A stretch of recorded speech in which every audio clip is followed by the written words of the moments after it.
Fix my add-on situation. I also need to replug in my other internet, which has been blipping, but we should plug it back in. I should actually plug it back in while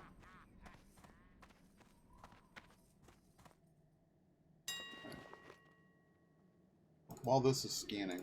That sound. Where's my cord?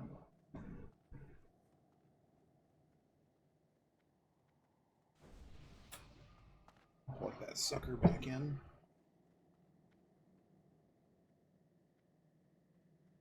I don't know, I think 2 internets it can probably...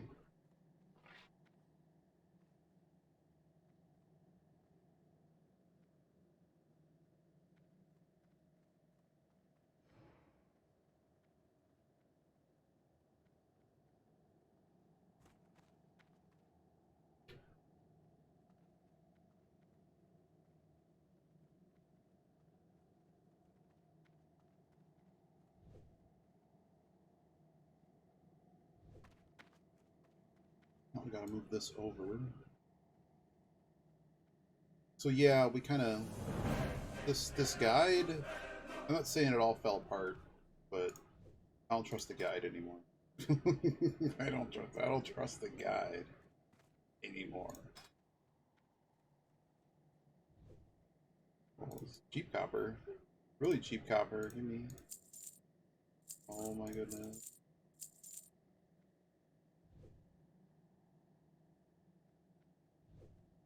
In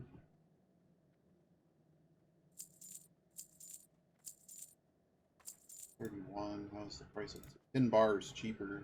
A lot. There's too many. Silver ore has become atrociously expensive. Bronze bars are really expensive, but I guess if I consider it, what's the smelt rate? Bronze bars is actually way cheaper. Okay, so did this price normalize? Okay, it normalized. Oh my goodness. We gotta undercut that. Somebody tried to... Oh my goodness. Okay, so we need to get those water attractors. Whatever I did with them. Wish when I opened this...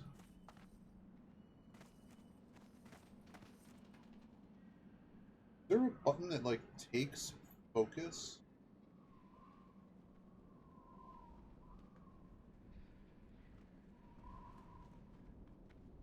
Does this work? Yes! I'm so... This add-on might be the best. The actual best add-on. Where are these fish attractors? They're in Mont Hall's Bank. So that's...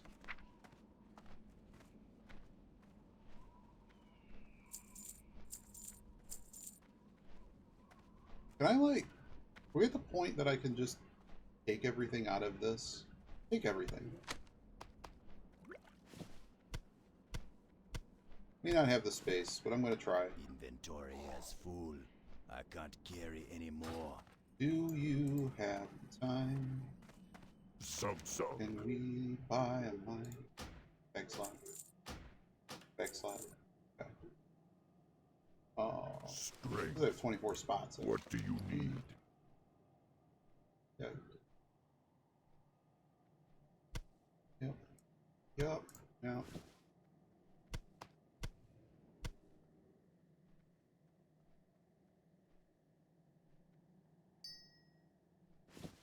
Do you have the time to listen to me run about everything at once? The melodramatic, erratic about it as I give myself the Go for. as our mind plays tricks on me.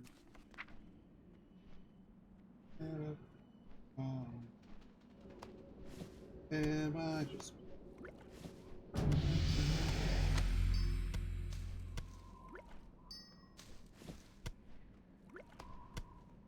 go away? This one. Inventory is full. Bill? I can't carry Already any more. full? don't understand why I can't make guild invites disappear. You like maybe like just maybe like give me another bag? Can we just go buy another bag?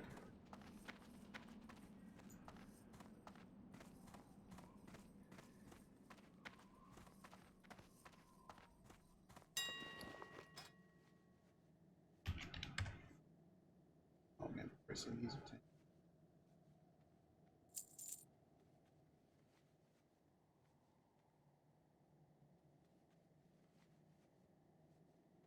I just buy two. Not sure I'm buying two. Gone. One. Give me one then. I'm just trying to dump all of this mail. It's really not necessary, but at the same time, get it all out of the mailbox. I'm over it.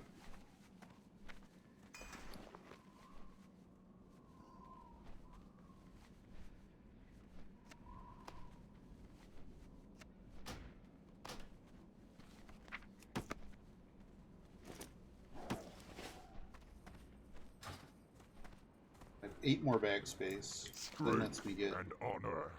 6 more bag space here. Get rid of all this. Some of this stuff I have no idea when I'd ever use. For the Horde.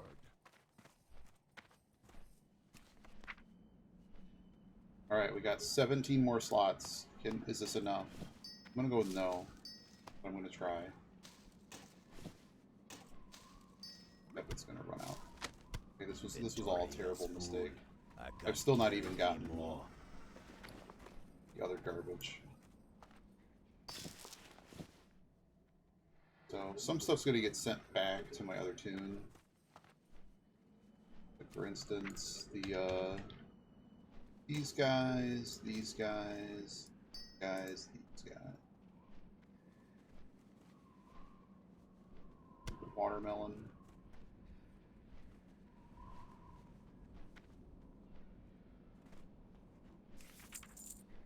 I'm close to balancing everything here. I'm close. The game needs like a button that lets me sort the bank and with honor. like everything together, basically. Dabu. But this is a bit of a disaster because now I really need to get like a... I'm almost at the end of the mail, but... So like, for instance, give me all of the copper, I guess. Give me all of the copper where I just bought. List that. Really isn't that much. Get that out of here. And this other stuff could kind of just, well, give me these. Spider core has like no value.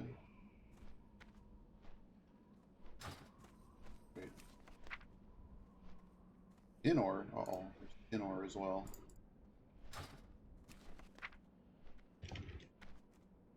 Those. Yeah, I made the mistake of pulling this stuff out of the mailbox. I should not have. Some of this stuff would just be fire sold. Like, I do not need this much linen cloth. And just go buy more. Let's go list this stuff. If we can buy one more bag, I will.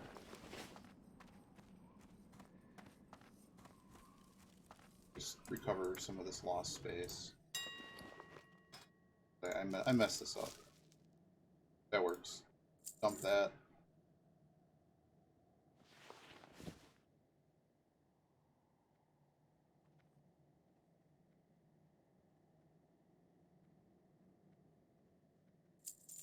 Get rid of it.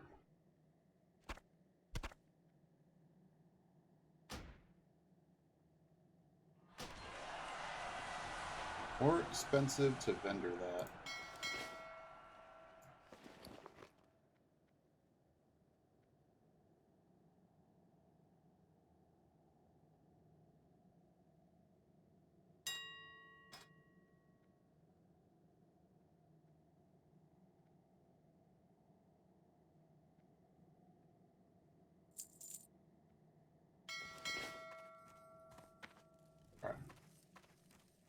That'll let me get +4, +4, 8 more bag space. I should not have tried dumping my mailbox. There's so much just flat out garbage. Not a good idea. We are down to 31 mail, but it's still really bad. This replaces this, and then this can go replace this, and bag space back. What could I help you with?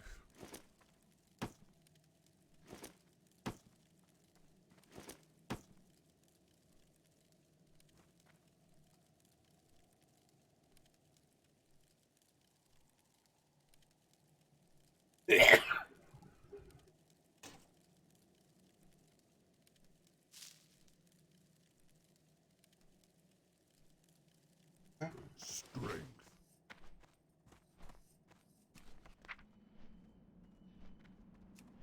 There's still all kinds of garbage in my mail. Wow. I got it down to 30 though. At least I managed that much. Okay.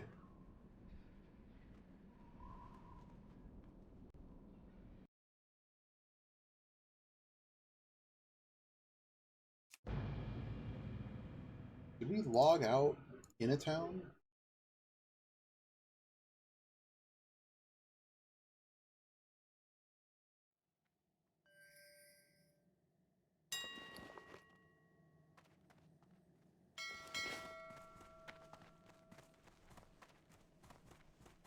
Did it?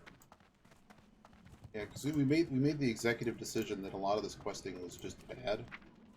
Oh baby. Oh look at this. Take the cash. Cash. It's eat it up.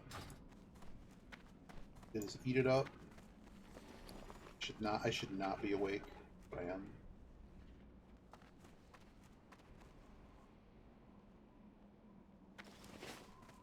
Just sell this elemental fire. I don't know why I didn't.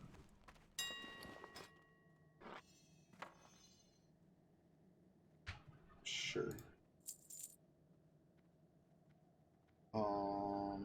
Oh yeah, the fish attractors. I gotta go grab those. So, two things happened last night, Eat It Up. I don't know if you left or not. Somebody bought all the course stone. All of the course stone. What are you and looking tried to for? push the price of it extremely high. Well, they tried all right.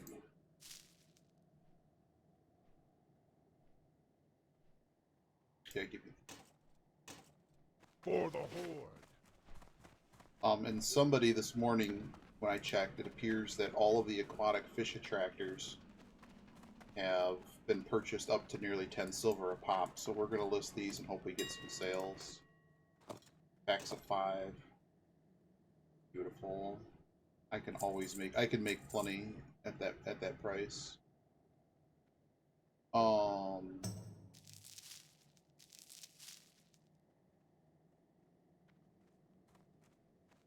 Oh no.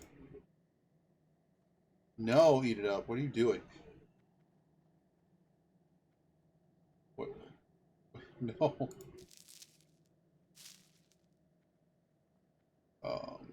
Is there anything else that needs... Oh, we got a fishing pole.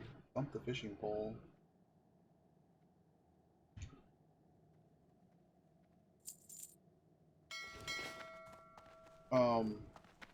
Why are you doing that? Why are you doing that, Eat It Up? Why could you possibly be doing that? Oh, okay. Okay, good. Oh man, they had a Earthbound situation. The original Earthbound has missing what you call it?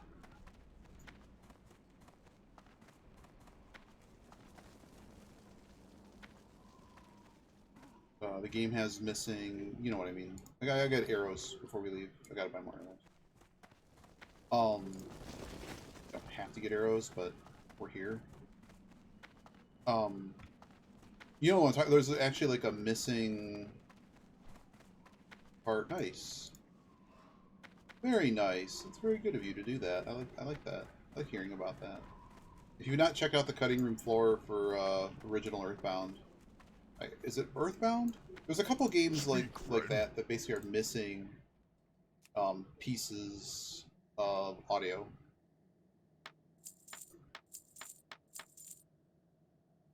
For the They're basically missing parts of like there'll be a missing, like the soundtrack won't play the entirety of the soundtrack, or there's just like actual log files or whatever that don't get played. It's like some weird pointer thing or something. I want to say Earthbound has it. One of the... It's not Mystic Quest, I don't think. Star Tropics. Star Tropics has a missing one. Stuff like that. Oh, should we look at upgrading any of our gear? Also, boots. Yes, we need to... There's a quest. What is the name of this quest? I think it's called Warsong Wowhead Quest. Warsong supplies? It is Warsong supplies. This quest we need to actually do. Actually needs to be done.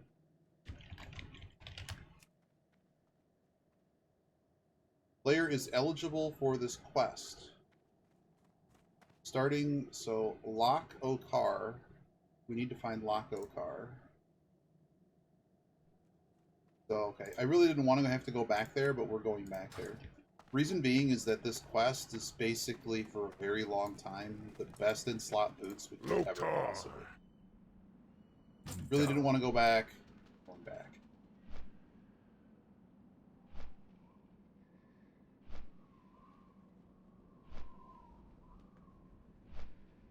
The game is so good. It's so good. And if you haven't played 2, it's also really good. I can see why they tried to, quote-unquote, improve on certain things. I get it. But yeah, it's a different feel.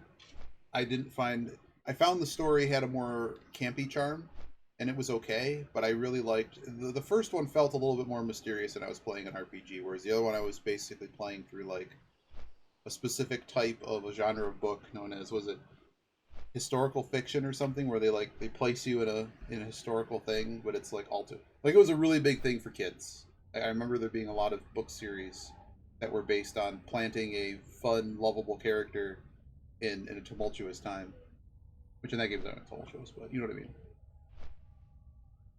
I actually enjoyed the fact that it did not have anything in the way of not hitboxes. It basically has nothing for what you call it. Nothing. No iframes. There's no iframes in the game at all. But I think it was still fine. I think that they made a... Think about other games that had a second game, right? I feel that they still took a serious effort at doing the things that they do well, you know? Okay, so where is this quester? Where is he? 71,467. Oh, it's right here.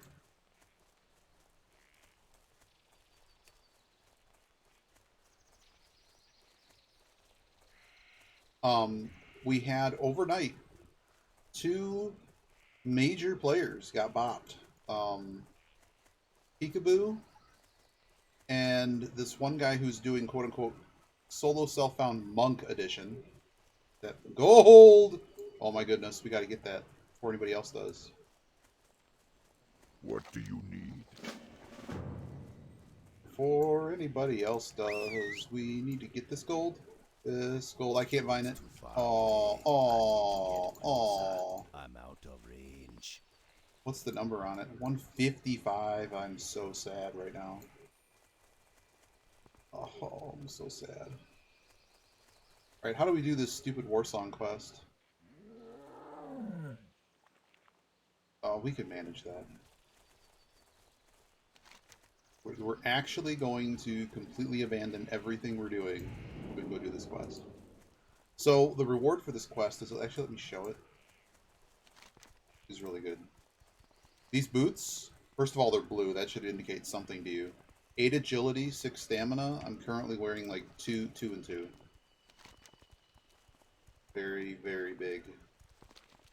That sucks I didn't get that gold. That gold vein is like super money and a skill level.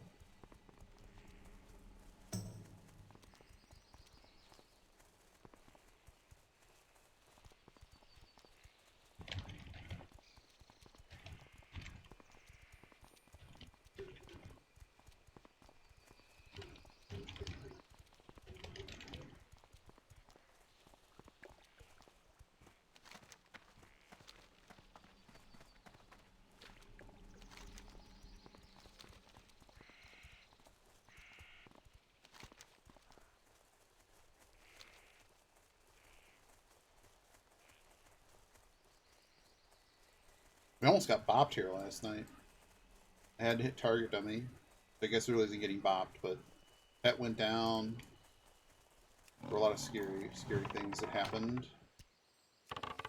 And we had to do some smart navigating, but we were fine. It was just there's like these little harpy looking things in the woods.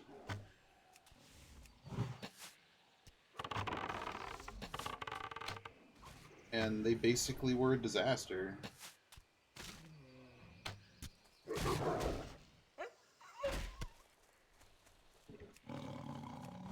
They were with this somewhere over here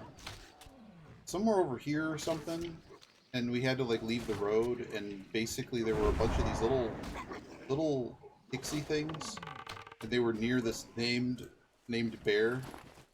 No, not the bear. It was after the bear. It was bad. I should have clipped it. Not good. Which is also bad.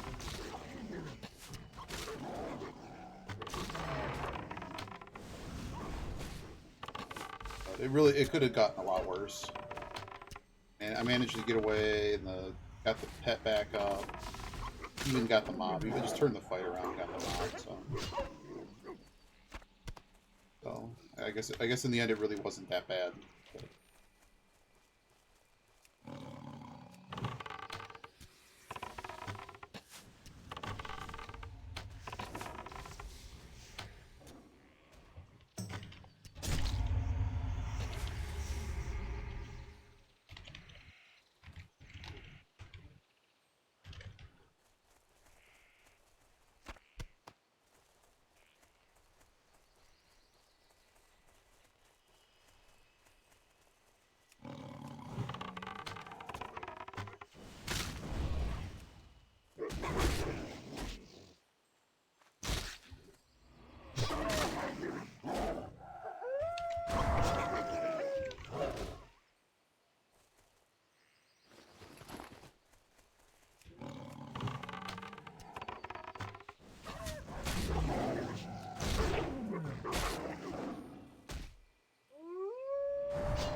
The safe ant method? What's the safe ant method?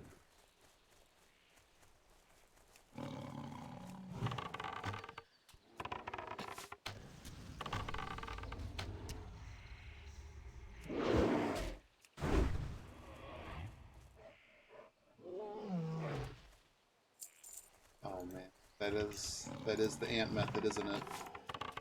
I think literally the moment I logged in, Ant hasn't logged in ever since. But I think they were also on like vacation or something, or holiday, so.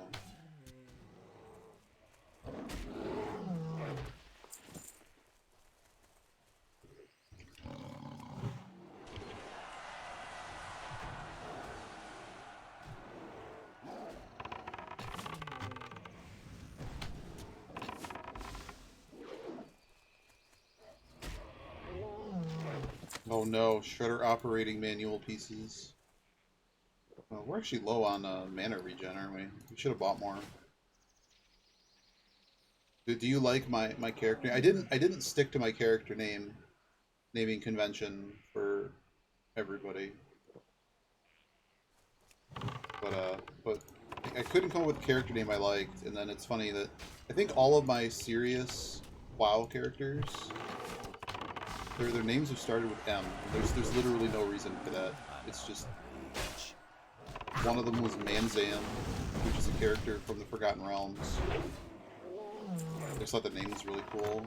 They were They're a listed NPC of interest, and they basically were for whatever reason, a talking beholder. And I thought it was funny because it was like the most copyrighted silliness ever.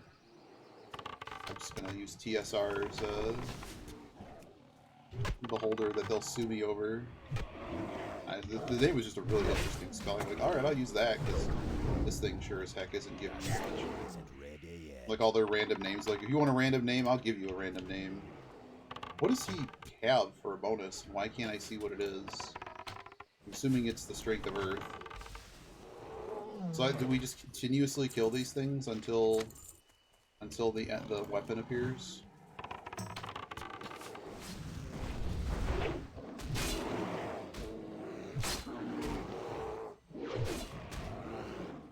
I guess that's what the quest is. I'm getting XP doing this, and this is not dangerous like the other. It's kind of dangerous, but not dangerous in the way that I'm worried about it. Just annoying.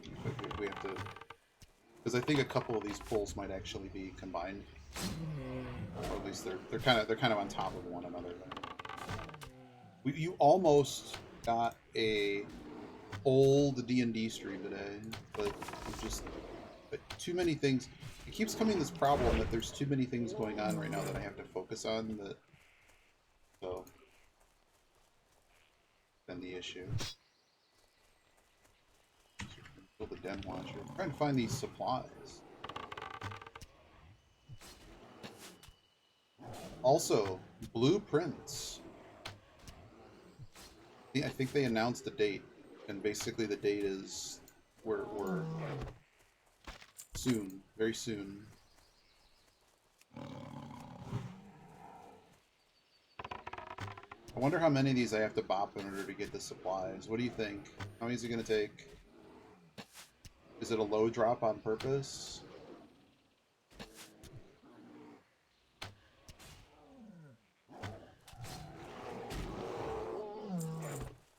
Another one of those. The drop rate is atrocious.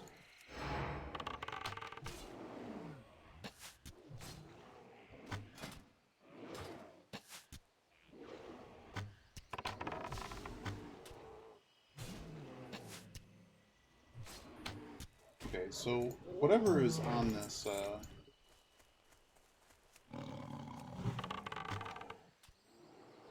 like, is IPL cricket actually happening? No. Okay. I thought cricket was going to happen today.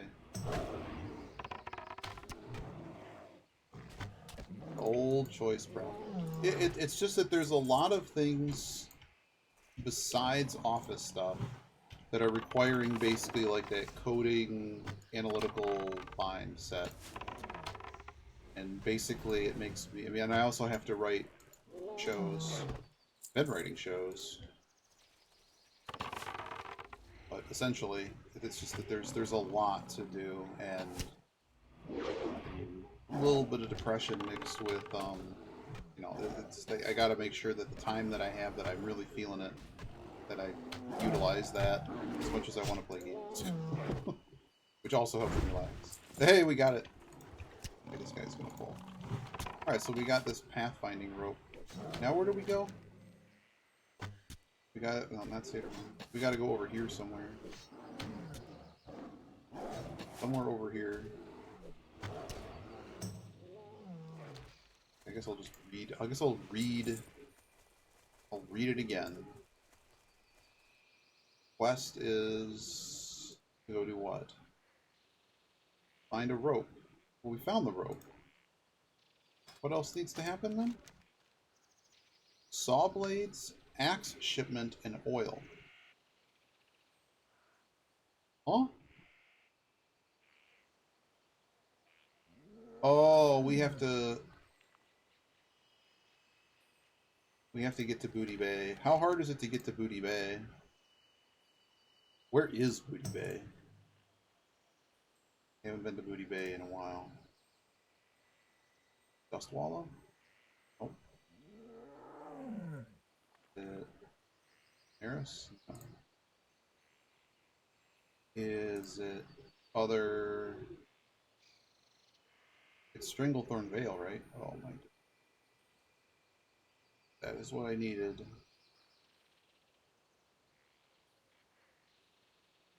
the heck does one get to Booty Bay? How do we get there? Ratchet to Booty Bay. Perfect. Okay, so we can actually do that. Where is value of stream financials? Probably, yeah.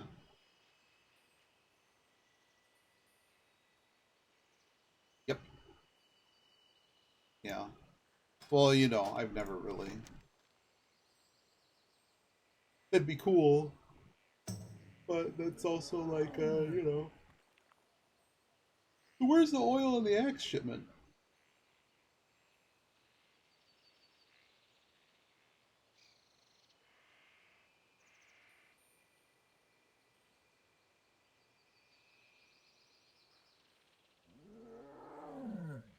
Splinter Tree Post. Okay. The oil.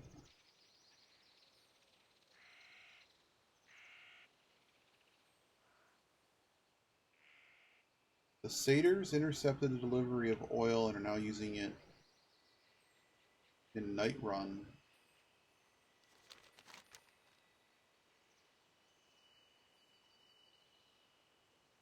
So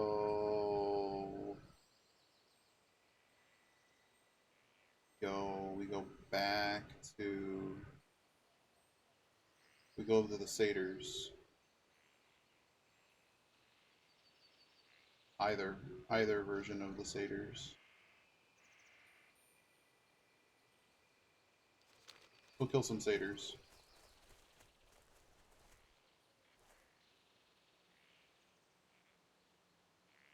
Yeah, it's a lot. If you can finance it, obviously that's a way better financial decision once you've done the math. So, funny story, speaking of finances, do you remember who Dan Quayle is? Because yesterday I was like, man, you know, I haven't heard Dan Quayle in a sentence ever since the potato incident, because I studied that like a really long time ago. Um, and I went, man, you know, what, how could I possibly, right? Apparently, he's a part of the massive financial fraud that is. Yeah, these guys suck. These laughing sisters. These guys nearly got me bopped. He is apparently the person his like um private investing fund or whatever is part of what's going on with Carvana and whoever's underwriting, like, financing their loan situation. Oh god. Oh god, this is bad. No, no, no, no, no, no. This is really bad. Really bad. Didn't realize what that was. Potion, potion, potion, potion. Oh, I already used the potion.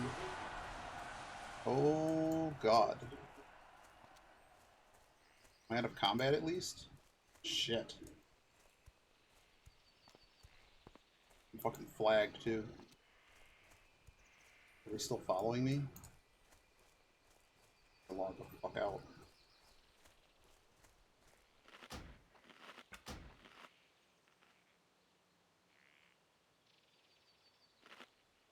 Did not realize what that was. Thanks for marking it, game. No, it did exactly what it needed to do. We needed to get the full... Why was there a random mob there? Shit.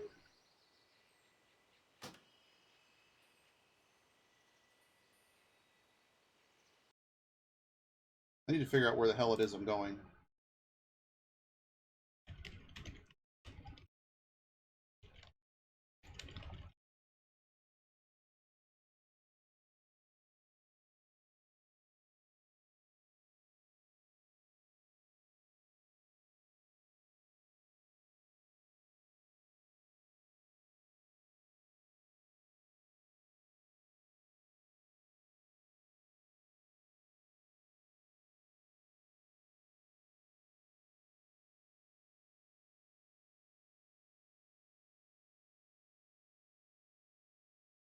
Yeah, so while um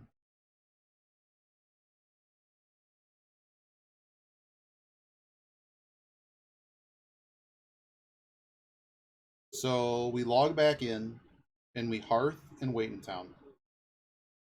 We've not hearthed yet. So we hearth.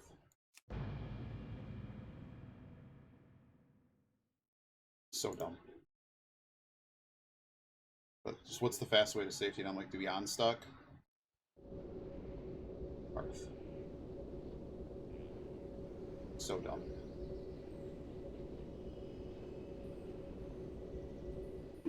Okay. We have to let that burn off. Okay, so just well, great. So okay. The Carvana situation. This is like probably way too much for you to read, but I'll link to you anyways. So this is basically something that's been ongoing. We've known it's been ongoing, and they're basically open fraud, just like Bitcoin. But this is probably like the fastest way I can get you caught up to what's going on. And Dan Quayle, yes, the man who, she's the chairman of Global Investments. Yes, that Dan Quayle. And apparently he is the undisclosed related party who is helping, being the buyer for the various like loans and things. And Carvana has basically called them an unrelated third party. And basically they're basically shuffling money around, pretending that they're making more money than they actually are.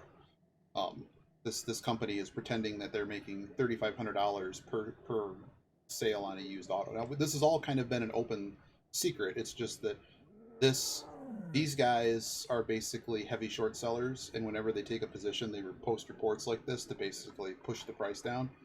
But the last few of these, they have been. I mean, there's certain ones that, you know, it's a little bit more than them just saying, "Oh, Bitcoin's a scam." This one is the thing that alarmed me was more so like the parts that I didn't know that I now know is that I didn't realize that they only had one actual company that isn't this Dan Quayle Global Investments thing. Because the Global Investments got involved because Ally doesn't want to do business with them anymore. Ally has apparently restructured their loan contracts for like 5 times in 2 years. So the whole thing is, I find it interesting to read about this kind of stuff because it's just so it just becomes this weird tangled mastermind mess, and then really the whole thing is just turtles all the way down. It's just interesting. It's like watching crime dramas and stuff. But at any rate, that was, you know,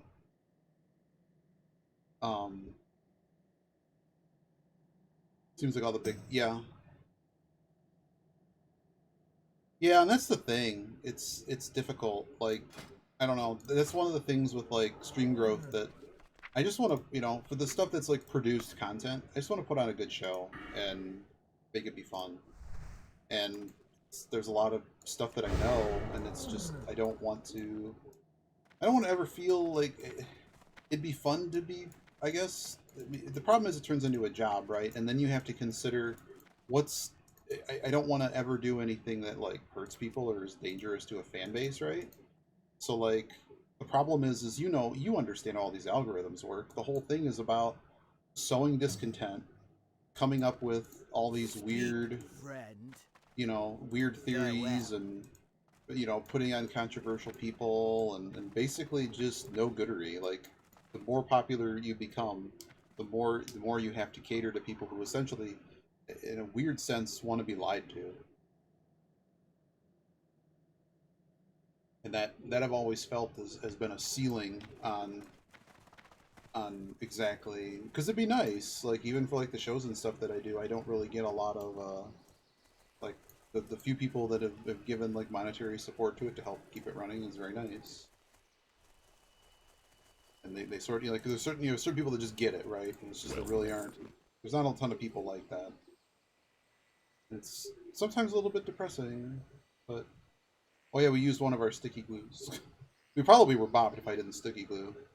I'm not sure the target dummy would have. That was really stupid, by the way. That whole incident was really, really stupid. Ancestors watch over. Can we get rid of all the garbage that I just put in my? Nearly got bopped. That was really bad. I hate this area. This area is so bad. Area is so bad. I almost was left with basically nothing. This card. We will need to buy another swiftness potion. At least one. Oh, we have some bubbling water actually. We can just use that.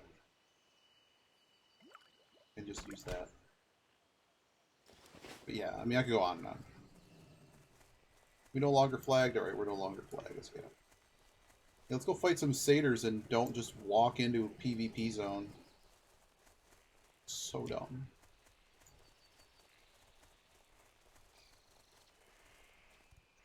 Oh wait, where's the... Somewhere there is... I don't know, when we're done we'll find them. We have to go get these satyr things though. But yeah, it's just... Even that... I don't want to get into it again.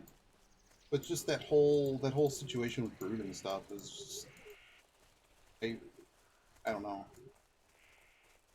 Like, have you ever heard of Abysssoft? I guess they make a lot of YouTube videos sort of exposing cheaters and stuff. I want to say I've been linked to them before. It was just really rough to see that. I'm just like, if you're gonna call something like that out, kind of want to be right. If you're not right, you PvP. But it's just stuff like that even that just kind of blurs the line of like, I thought we were supposed to be friends. And instead it just, you know, it just becomes a bit depressing. Because if that's what it takes to kind of be popular and stuff, it's a bit, just kind of why are we doing this? Your bridge, I'm afraid there's going to be guards on it. But yeah. Didn't you used to be a like, I know, see... Why are there a million deaths here? We run along the river?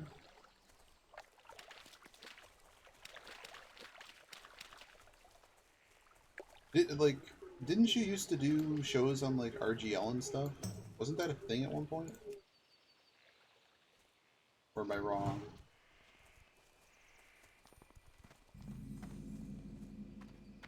Dropping into this area sounds really stupid, so we don't really want to do that. If it's PvP zone, we're just opt.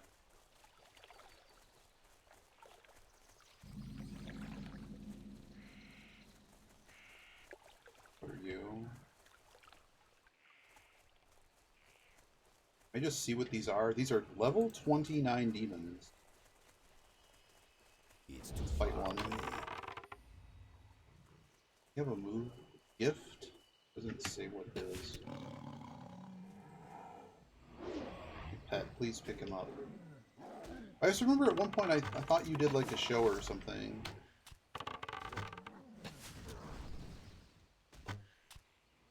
But that's like probably like 5-something years back now. Oh god, it's not even 100% drop. Well, we're going to be here forever. But we're just going to be careful. We have no hearth at the moment. But if it's not that many enemies...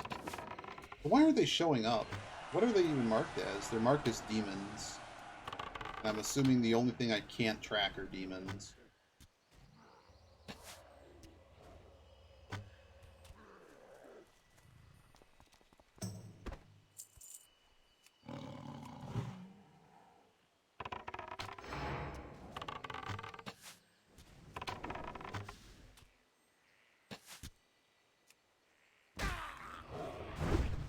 Oh, there were my healing potions, but I used the speed potion. That's probably why I could.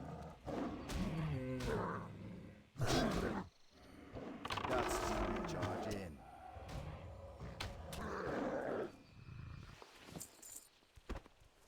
Okay. Definitely don't want to just straight up... Oh, these guys have minions. I don't just want to drop in there. How much health do the lurkers have? Not that much. Too much. I need to get closer.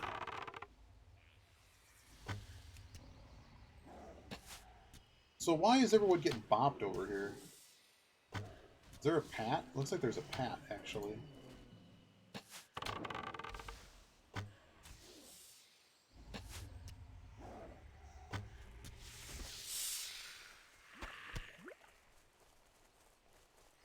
So let's not walk on the path.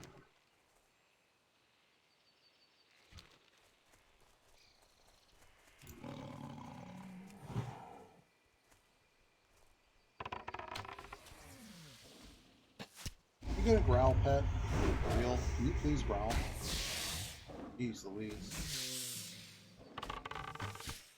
Oh, my pet maybe got... My pet didn't get bopped, but their happiness went way down. Need to feed it legs. Oh great, now Ren goes down. I have food it likes? Oh, it eats those. Alright, cool.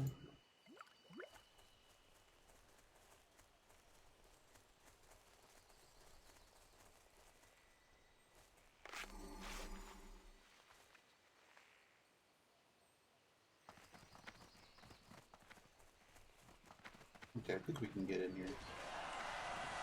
It figures the road was right here the whole time, right?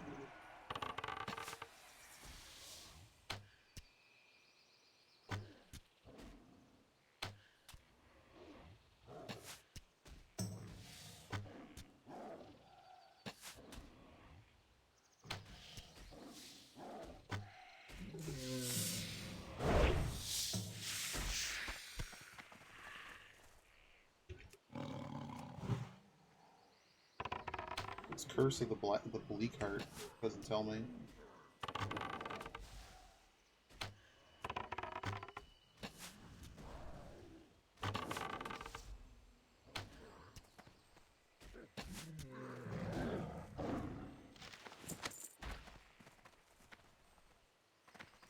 Interesting that I haven't gotten a single Satyr Horn.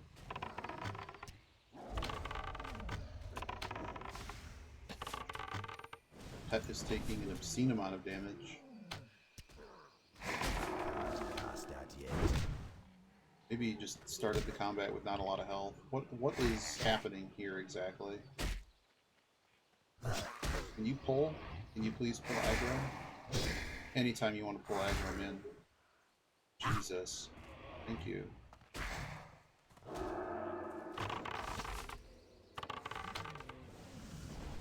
Oh god. What the?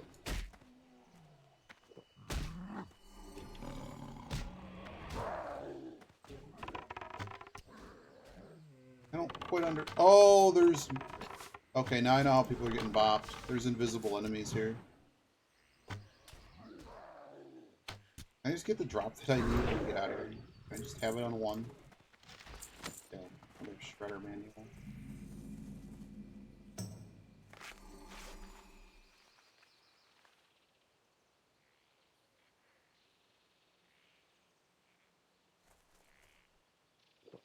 Okay.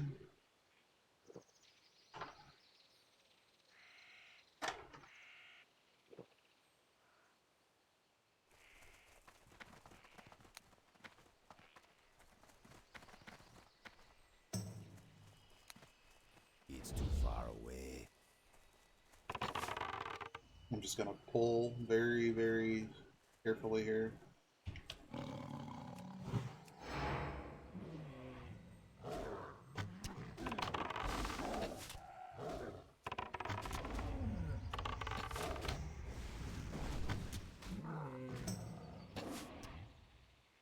No, I didn't. Fill me in. Should we stream watch it? I'll stream watch it.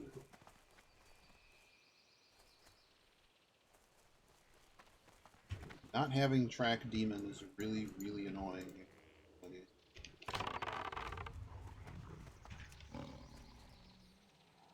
Double pull.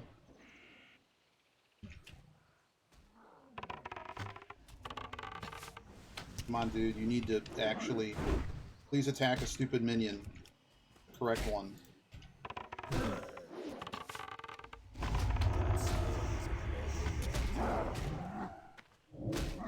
Jesus.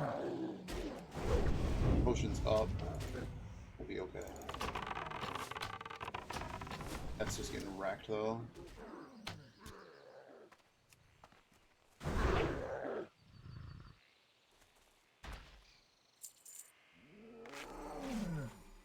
early game because I can't.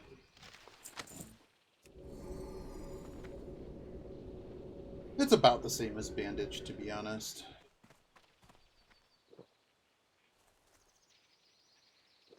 How many of these stupid things are we gonna have to take out?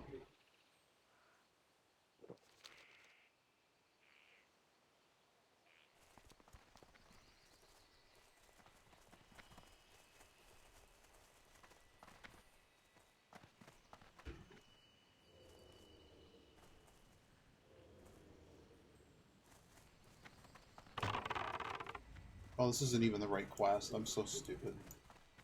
Get out of here. It's the wrong one. It's the wrong minion. I can't cast that yet.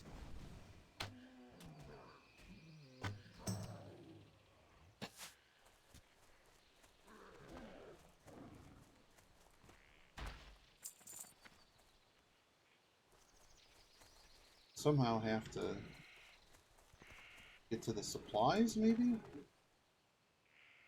Not really sure. Are there just supplies somewhere?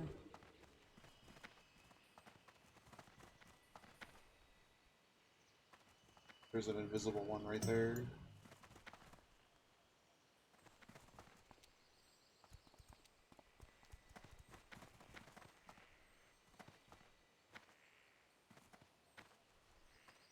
Debating what I want to do.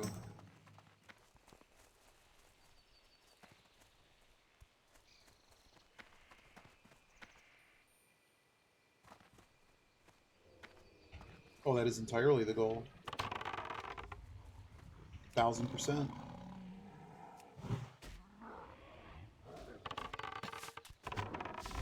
If you want to link it, I'll watch it. I'm in a bad place at the moment. But we have to wait for a Hindenburg to take us somewhere. Yeah, fine.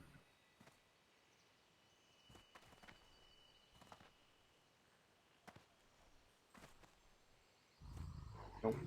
Pull. Pull one? God damn it. Pull.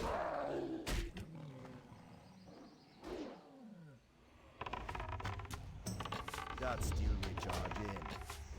I can't cast that yet. Gotta burn through one of them. I don't have a We burned target. one, we're okay.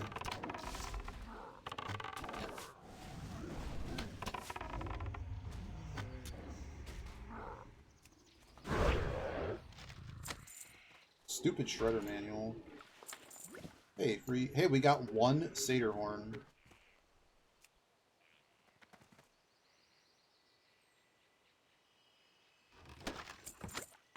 Oh my goodness, that was a lot of things. So, are these things like here or what? Is this a thing on the ground?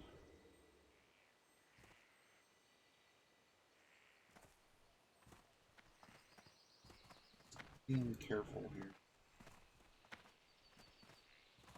He has a minion.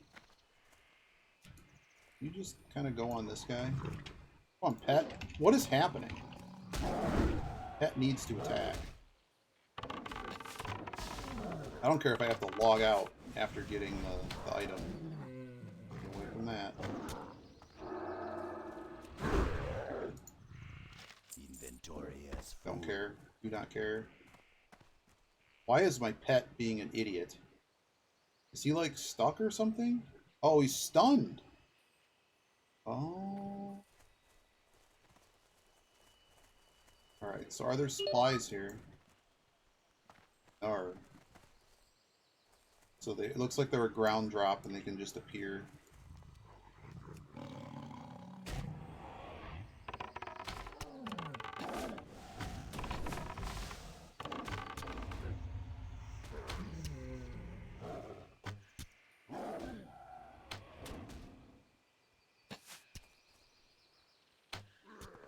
Wait 1 second. Second satyr horn. It's a bleak collar. He's got friendo.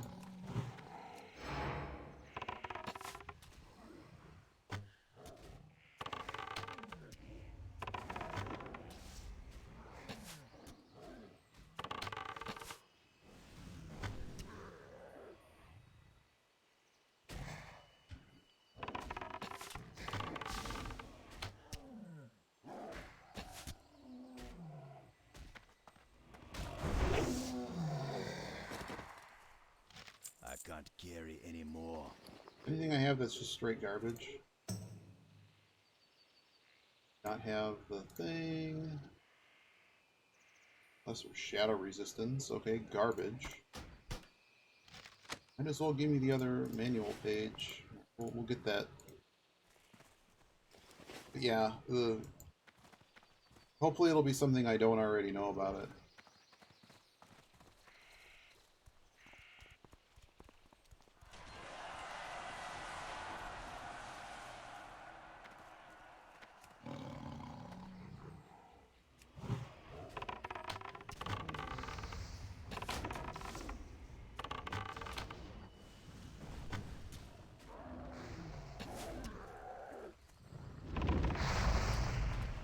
This minion doesn't have a lot of health.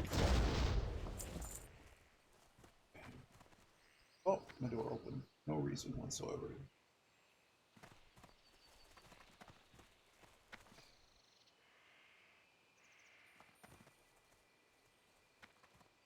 I'm just waiting for stuff to spawn.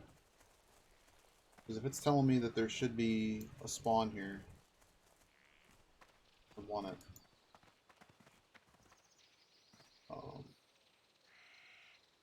Care about that.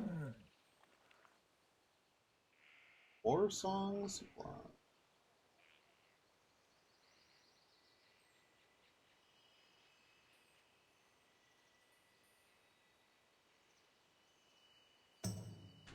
Smallish green bottle 66.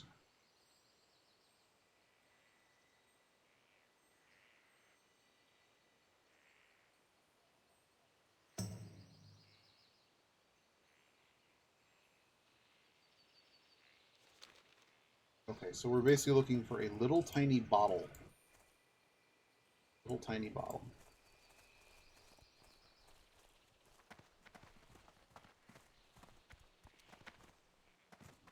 Which is somehow not in the tents.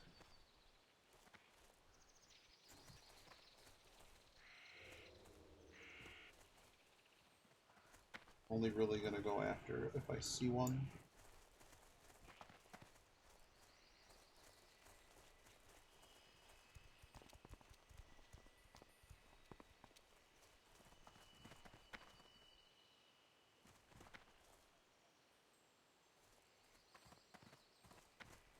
So that explains why. I don't know, this quest has it marked right here. I don't know why it wouldn't be marked here.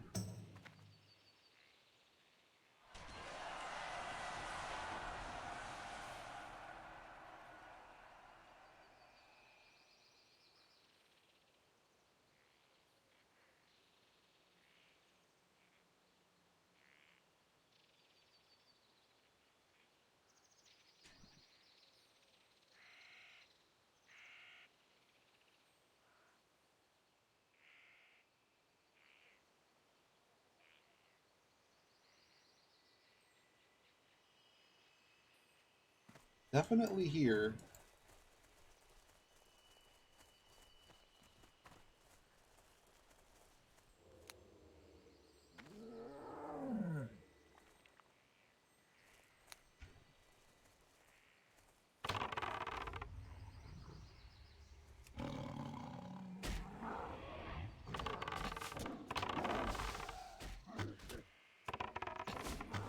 Once I can like safely get out of this area.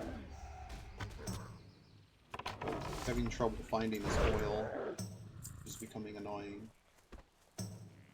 Taking a peek to make sure it isn't immediately obvious. Because I'm assuming my questing thing is actually correct. That it's literally going to spawn in some random tree.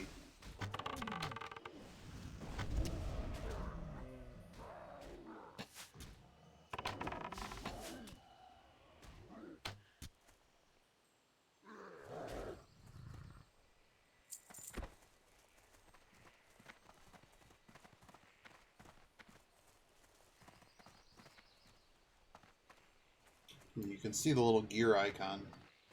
Just following the gear icon.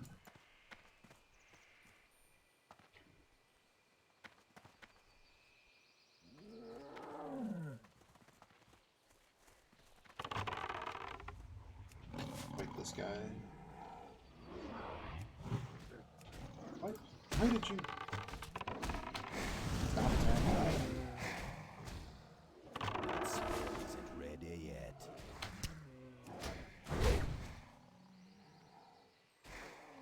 Got steel recharge in.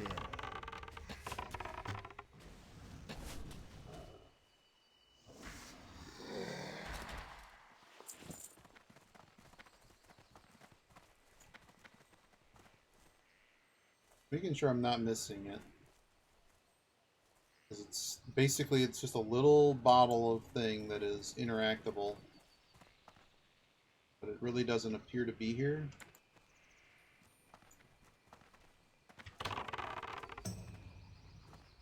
Hold this guy. This is all going just way too slow. Oh god.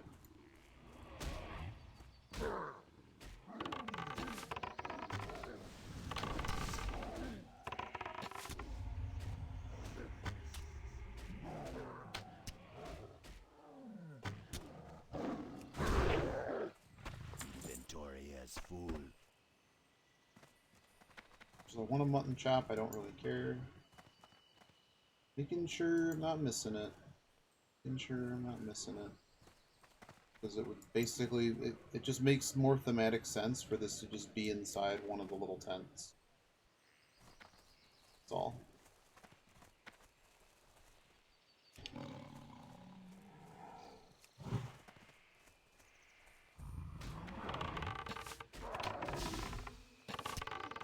I really don't want a layer here because it's basically going to mean the only way we're getting out of here is Hearthstone or being super careful.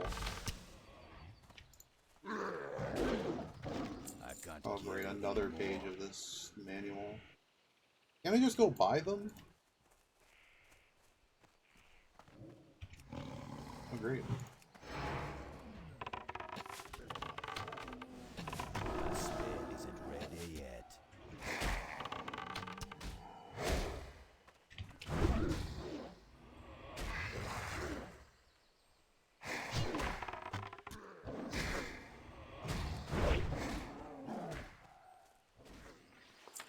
Uh-oh, regular gloves of the monkey. That's worth money. Oh, we can actually have more space all along. This is better than what I currently have. It's exactly the same. My auction thing doesn't want to tell me much about it. Give me the satyr.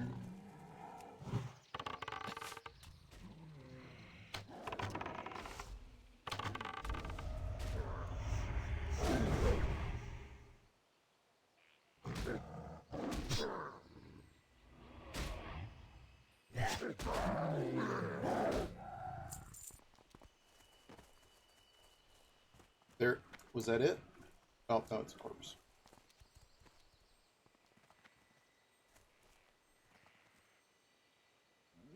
Probably safe enough here for a second for me to literally refill my drink.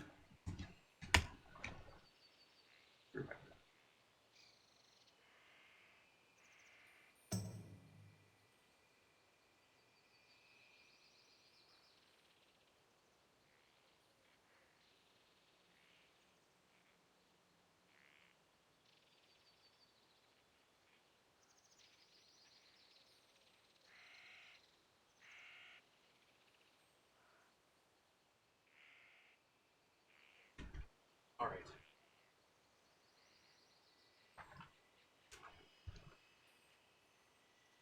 Didn't see very well.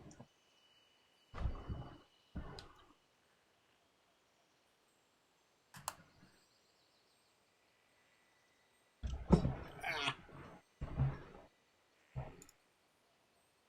All right.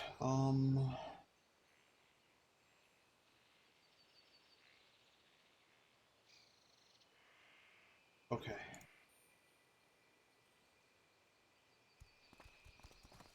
It's not right here. All right.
Found it.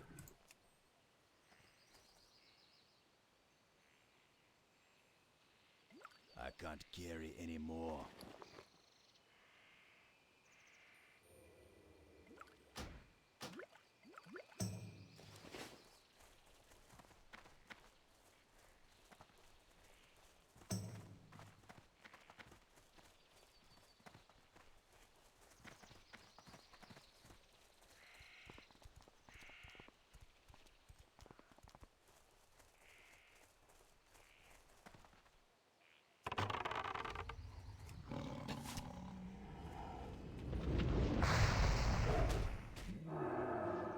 Got steel recharge in.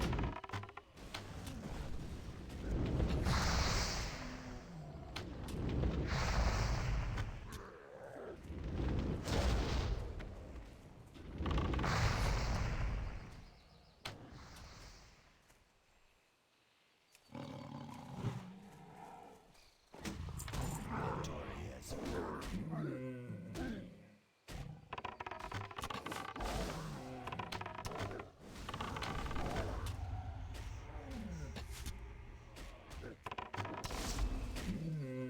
I can't carry anymore.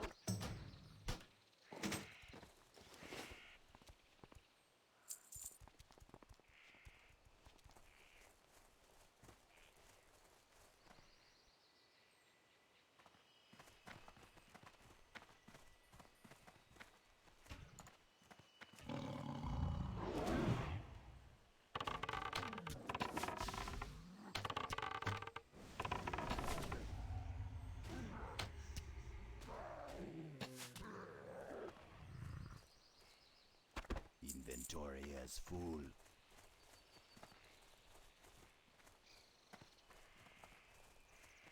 That spell isn't ready yet.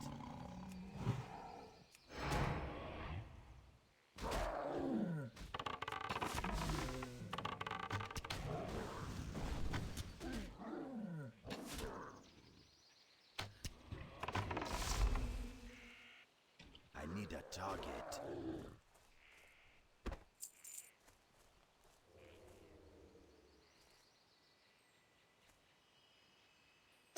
This forgot how, like, this is super produced.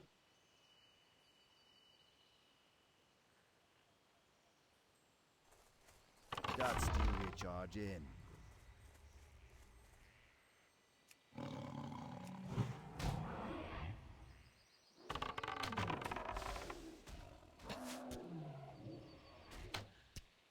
Oh my goodness.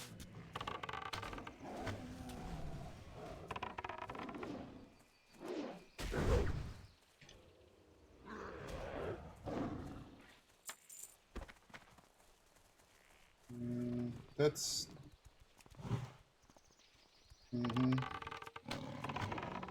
Yeah. If you think... I mean, it's always...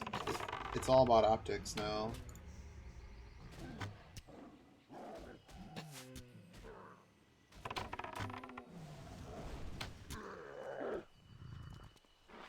I can't carry anymore. Ooh, these are worth a lot.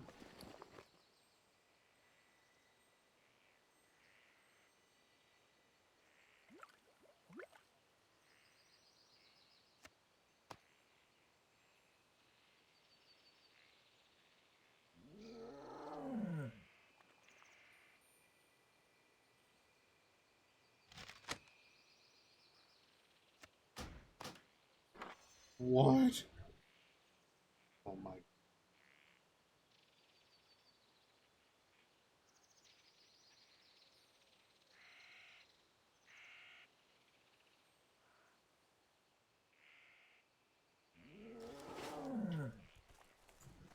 Wow.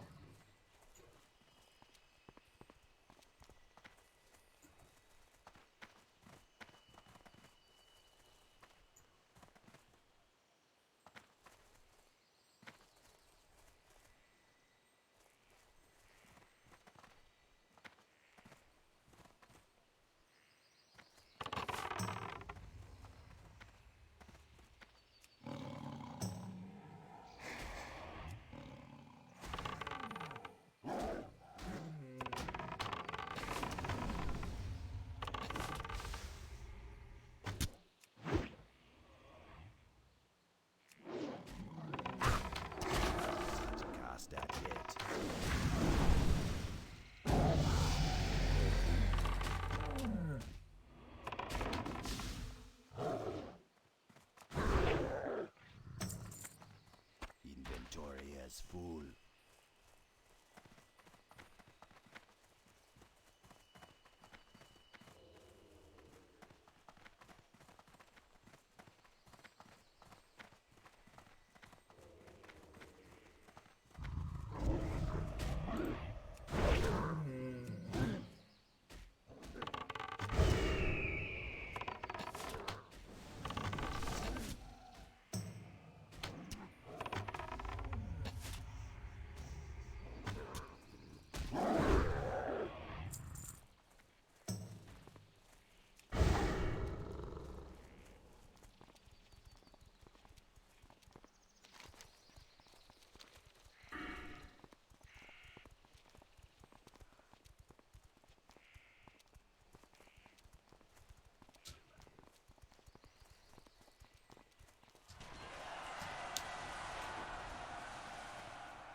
Makes it all right.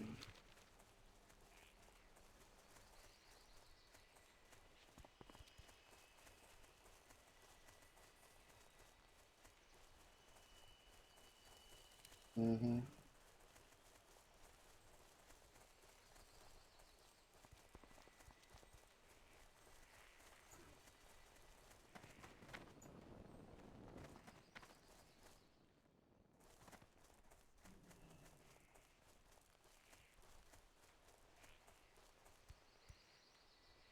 Strength and honor. What? Hey, Pop.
Come at me, bro.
Wow.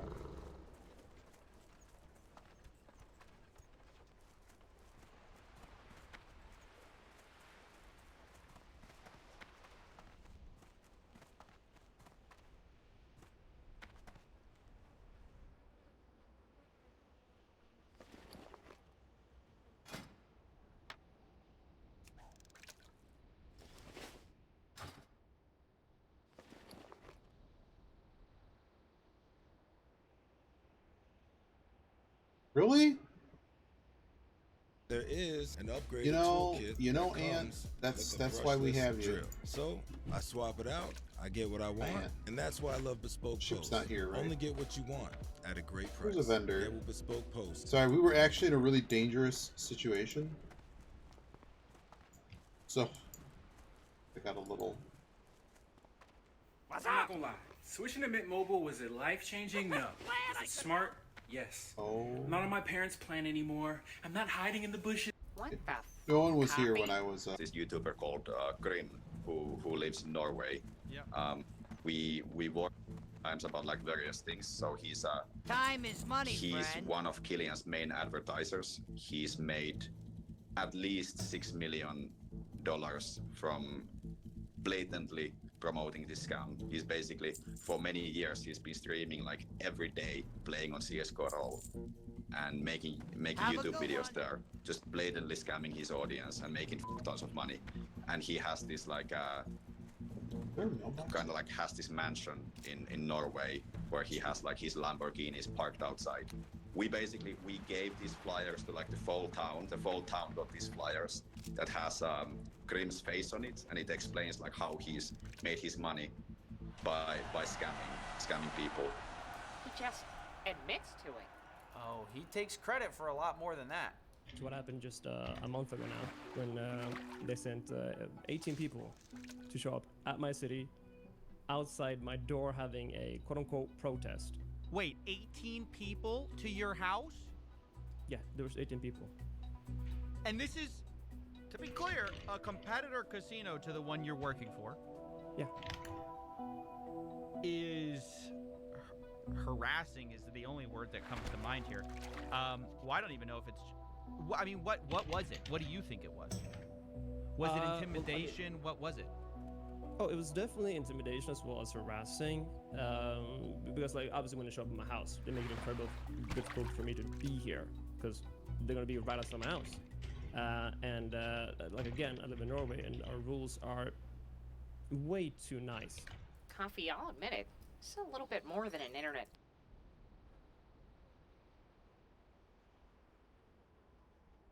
I think Twitch, like, changed ingest servers. I don't know. I think Twitch just went down. I don't get it anymore. Literally? Oh, Boat is here.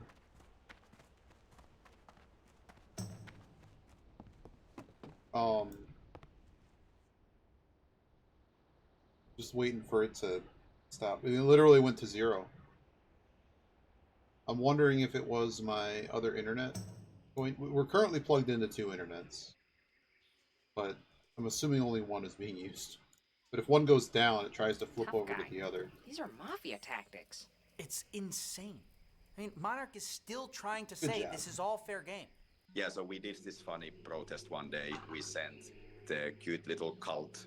There was maybe like 15 people outside of his house.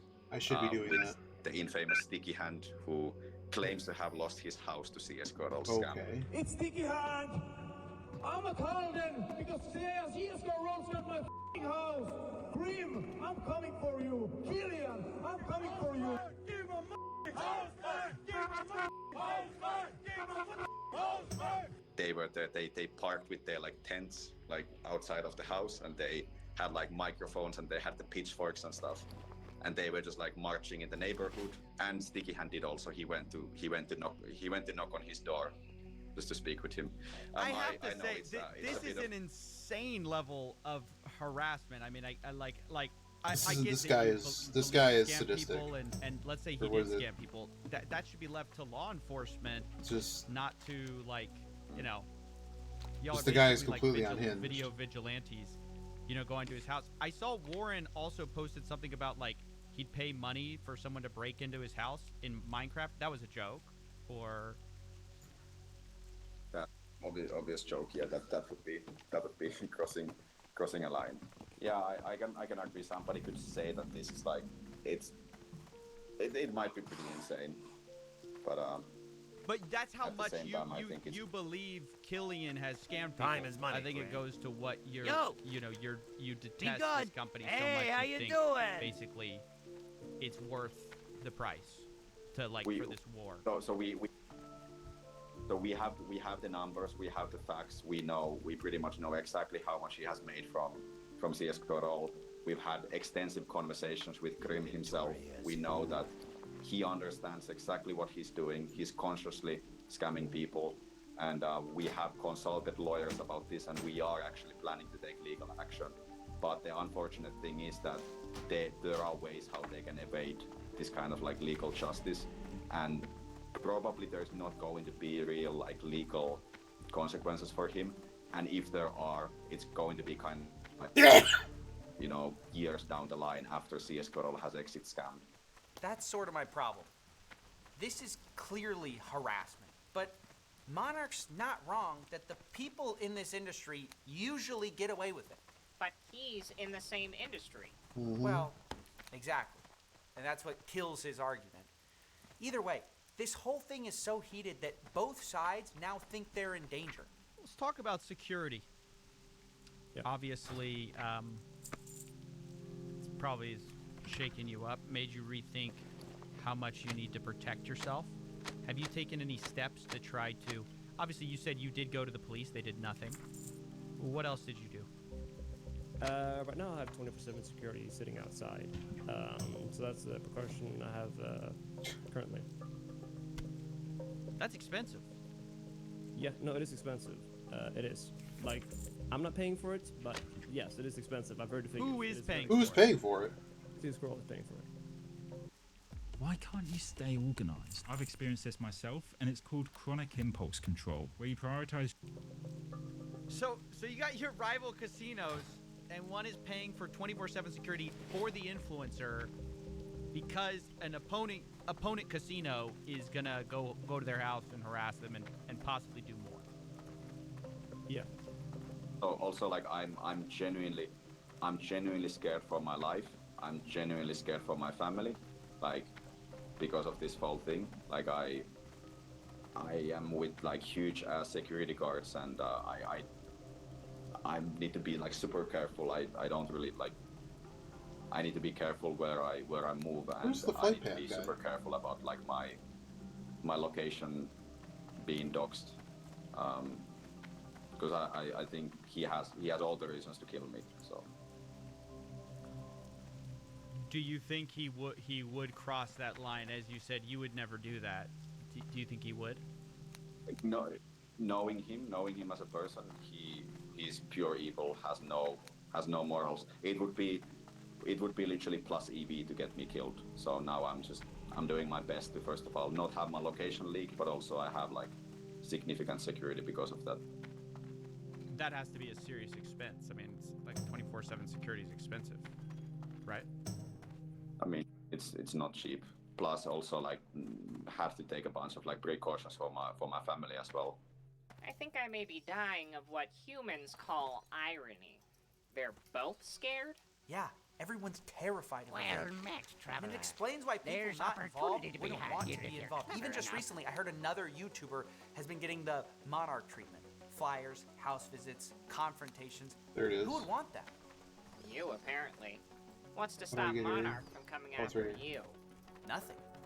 Okay, I we mean, have I would say the the flight harassment path. is usually limited to influencers, Alright, let's get back on the gambling boat. sector, but recently an esports journalist got threatened as well. These people are dangerous, and these people are clearly willing to do anything for money. Let's get them out of esports once and for all. We are looking into it. We might actually The gambling do some legal action. basically towards him, like some ruined defamation esports. lawsuit or whatever. I think it would be fun to do just for the lore, just for the memes, and it would be like The whole this thing. could be a fun marketing campaign. And for this reason, the cult is coming for Richard. I tried to confront Monarch on it. I also tried to confront him on this bounty thing. I'm gonna do this story, and obviously I'm gonna try to tell it how I tell all my stories, which is as neutral and like to the facts as possible. But I don't want anyone going after me either. I don't want anyone showing up at my house, to be very transparent with you. Yeah. I'll be transparent, and I'm not intending to send any sticky hands. So. Oh, I also have to say, did you know Warren offered me a bounty to do this story? I did not. Y'all shouldn't tell journalists that. That's not good.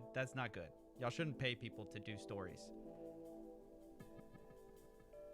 Noted. Yeah. Noted. It just makes it hard to, because I can't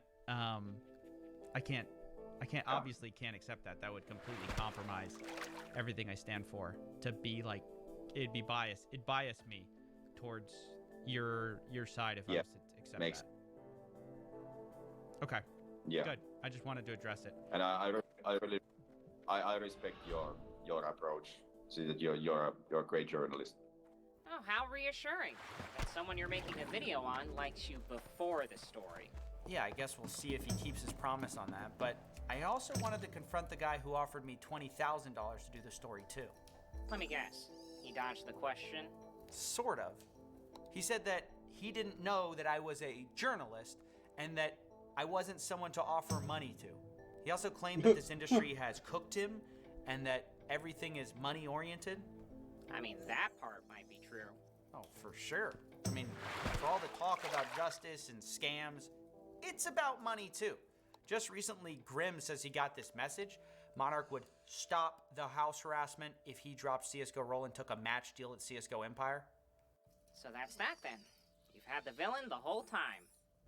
Not quite. I mean, we had to address the bribe. We have to address the harassment. But our story is not about gambling influencers being the victims, who are also millionaires, by the way. They're not We're victims. investigating everything. They can just and not do Monarch, it. Just kind of the tip of the iceberg of the problem. I want to know who's really behind this thing, who's really the victims, and who's really the villain. I started gambling on Counter-Strike when I was probably 13 years old. Oh dear. 14 years old. I think it was Eat 14. it up. What have you I saw it done? online. I saw a bunch of these YouTubers playing it. Yes! Uh-huh. They see their favorite So familiar. influencer playing on some the third-party case opening site. Yep. And they just go deeper and deeper into this rabbit hole, and soon they are addicted. Maybe the solution isn't with the casinos at all. Maybe it's a good time to talk about the influencers who promote it instead. Influencers is just such a cooked term to me. An influencer it sort of equates to scam artist. Like, what else is it? If your pure job is to influence people into doing things, you're just a marketer. Maybe that's really what it is. Maybe the term was literally coined by marketers. It's the kind of thing that they do. We'll watch one more of these videos. So hopefully it gives me the next one. Or is it not out? Is it not out yet? Alright, so we do have to actually figure out where the heck else we go. What's this? The saw blades are where? Pixel at Splinter Tree Post. So that's where we need to go.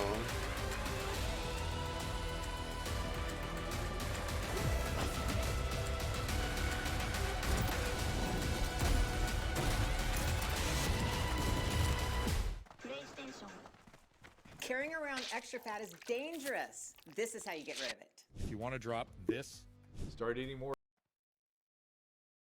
Let's go part 2. They have made millions and millions of euros. I'm going to be delivering justice to these motherfuckers. I get told that they had posted flyers everywhere in my city, and I mean everywhere. High schools, malls. They need to go in, even if there's a security guard, even if they're gonna be taken away. If somebody goes home walking, they will be fired. They sent 18 people outside my door having a quote-unquote protest. Just using up the last 40 seconds of this thing. Other sites as well. Most of the CSGO gambling sites are scams. I want to know who's really behind this thing, who's really the victims, and who's really the villain. In our last video, we got bribed, but instead of taking it, we exposed the people who offered it. Now it's time to expose the rest of the Counter-Strike gambling industry and the influencers who promote it for millions a year. Let's start with the basics of what Counter-Strike gambling really is, though. Counter-Strike is a first-person shooter video game where you can buy cosmetic options for your guns called skins. You can get these by paying $2.50 to open a loot box. It spins like a slot machine, and you get a random skin. There's an entire economy that's grown out of their rarity, and you can sell these skins for pennies or up to tens of thousands of dollars depending on their rarity. You can then take those skins to Counter-Strike casinos where they will be accepted as currency instead of cash. They use their real-world value to turn this video game into Vegas. You can play slots, roulette, and more, all with a video game skin. Think of it like their version of poker chips. And when I first began to investigate this, I thought, why don't people just use a regular casino? You know, why use Counter-Strike skins? Why use Counter-Strike skins? I decided to investigate by interviewing a bunch of people who do use Counter-Strike casinos, and I found a disturbing trend. I've been in the gambling community in Counter-Strike for about, I'd say since 12 years old. I started gambling on Counter-Strike when I was probably 13 years old. 13 years old. 14 years old. I think I was 14. Started gambling on CSGO at the age of 12 and 13, pretty much right around there, my 13th birthday. Yeah, most of the people I spoke to started gambling underage, and it was while they were playing the game. And this trend continues beyond the anecdotal. This YouTuber named Jeff surveyed over 9,000 players, and he found that around 70% of Counter-Strike gamblers start underage. Now, themed casinos have always had an audience, but with Counter-Strike, there is an underage gateway to all of this because all you need is $2.50 to get your first skin through Valve, and you don't even need to show ID, which is a huge part of this. Even worse, when you go from the game to the casinos, which are hosted on third-party websites, most don't ID the players either. Or if they do, it's only after you've already gambled thousands of dollars, which is a bit like if a liquor store asked for ID after you drank 10 bottles of liquor. It's obviously absurd, but it's also very profitable because underage gamblers not only are new customers, they're way more likely to become gambling addicts, which is how casinos make most of their money. These days, most physical casinos have a strict ID policy at the door.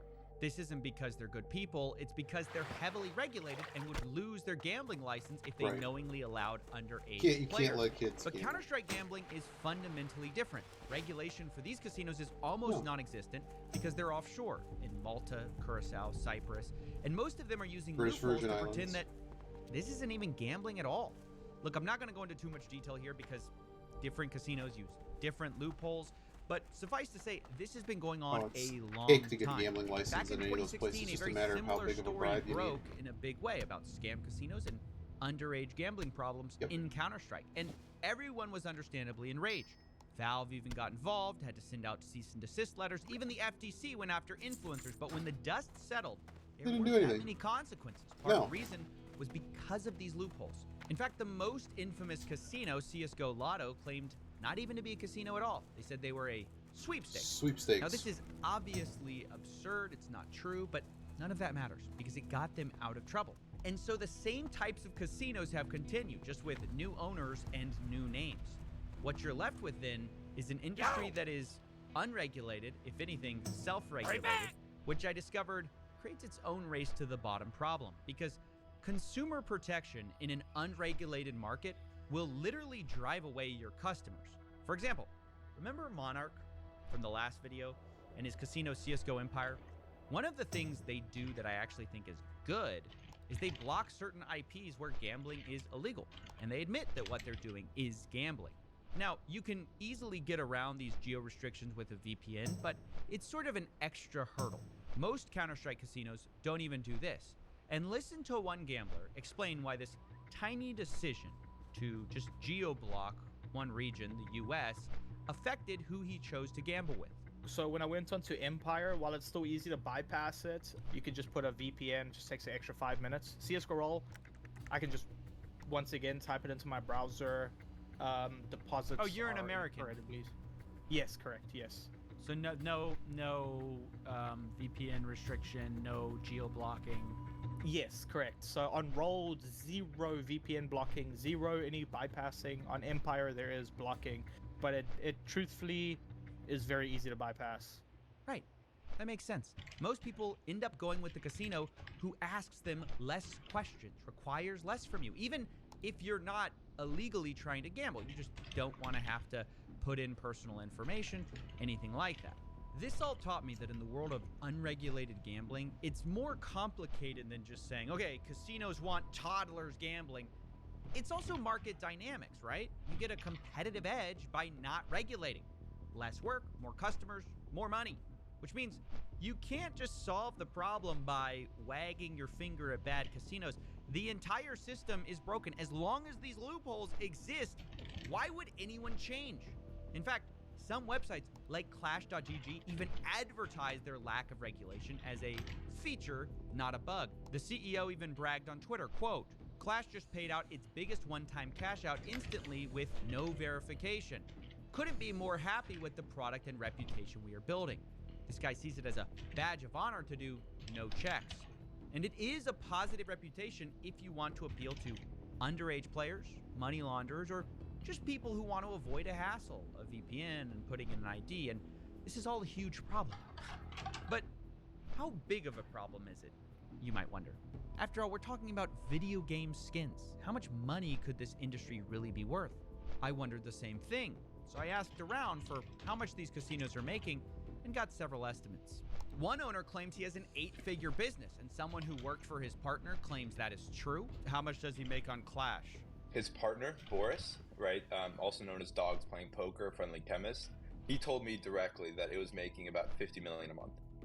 That's a lot of money, and this roughly matches what the popular gambling Counter-Strike YouTuber told me as well, saying he'd estimate these sites are making tens of millions monthly.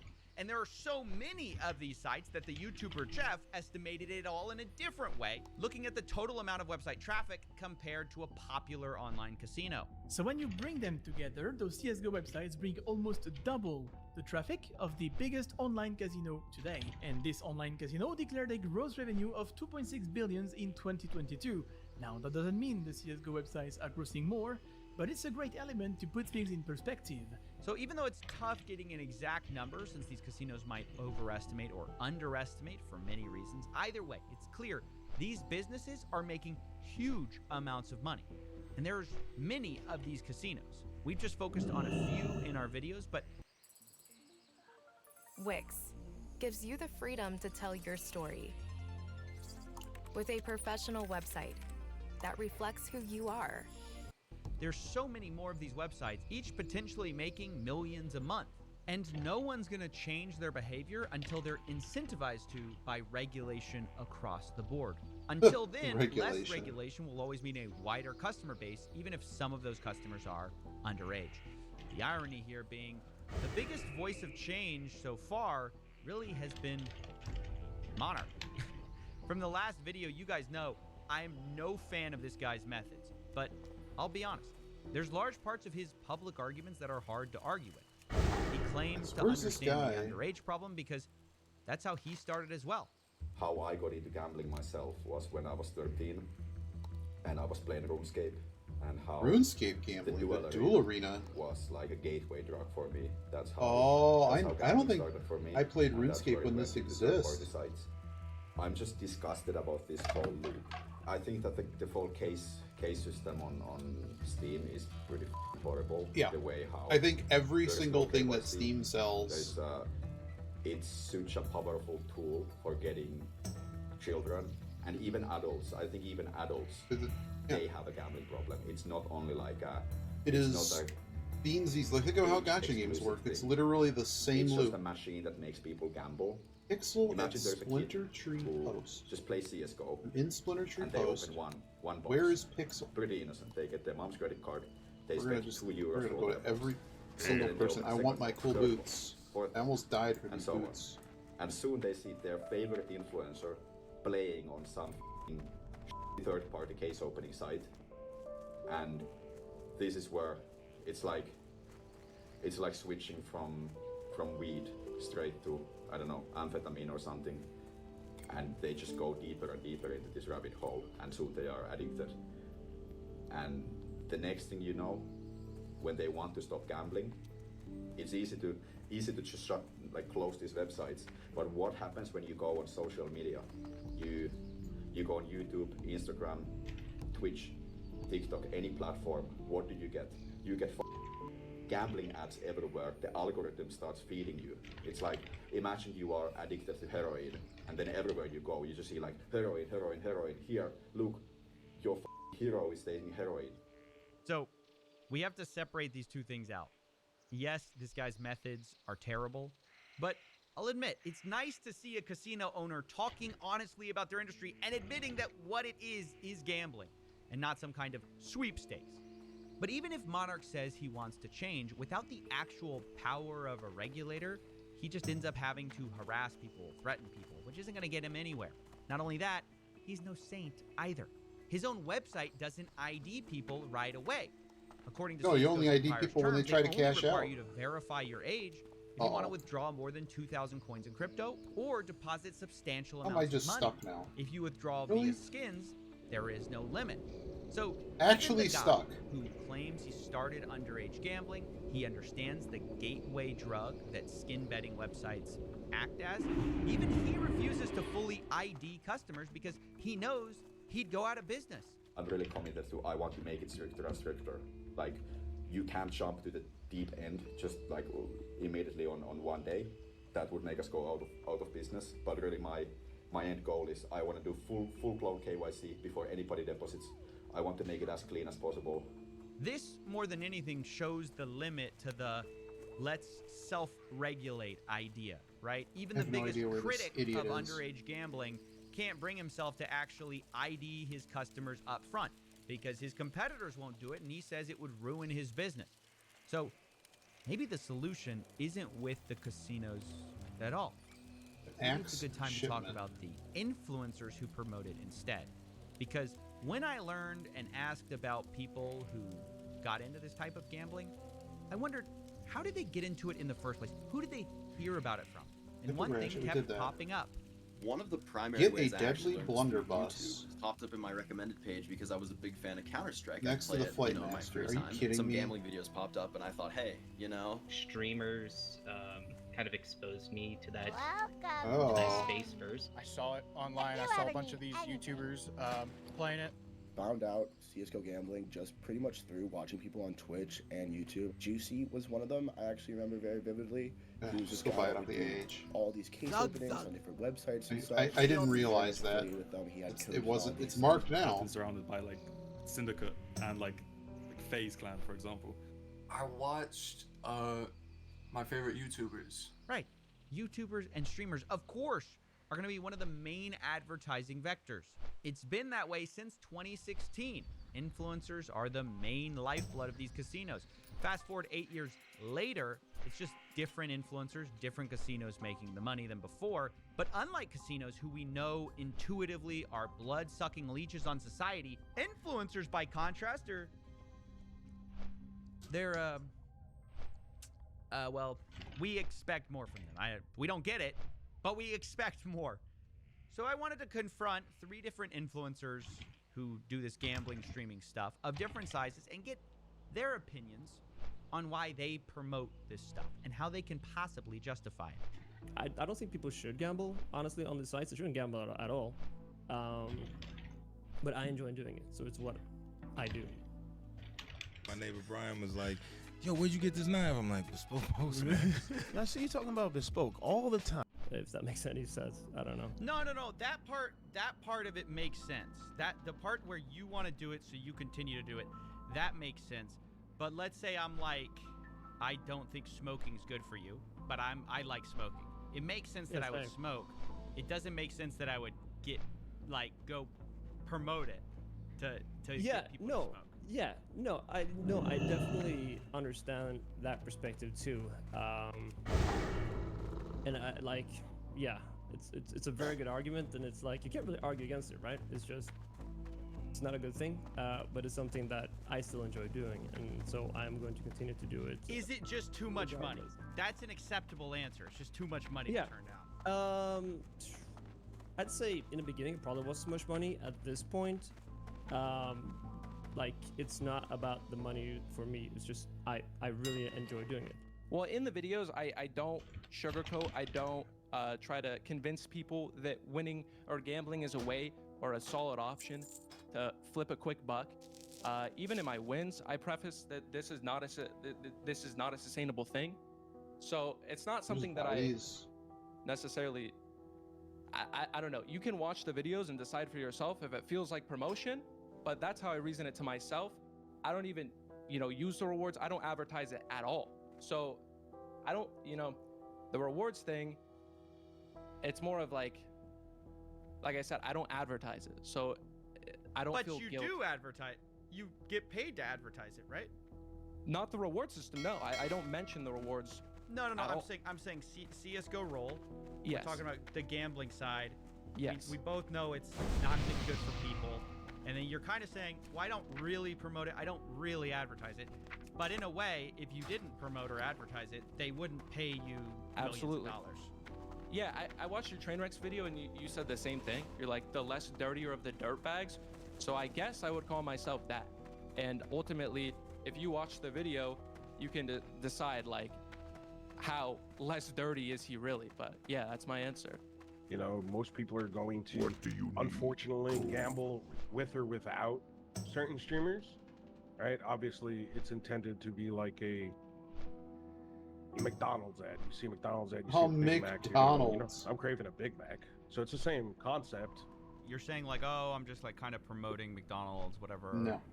No, it's not. It's not like promoting McDonald's. Let's be honest. Gambling is a terrible addiction. My closest friend has a very, very bad gambling addiction. He'll get paid. But we're making money on let's say a Tuesday, and by Tuesday night or Wednesday morning, his whole paycheck is gone for 2 weeks, and then he has no money. And no matter what I do to intervene to help that individual try to hold his money, to help him sit there and self-exclude, he finds ways because it's an addiction. It's just as Auctionator bad as any other sucks, drug because of that dopamine but rush.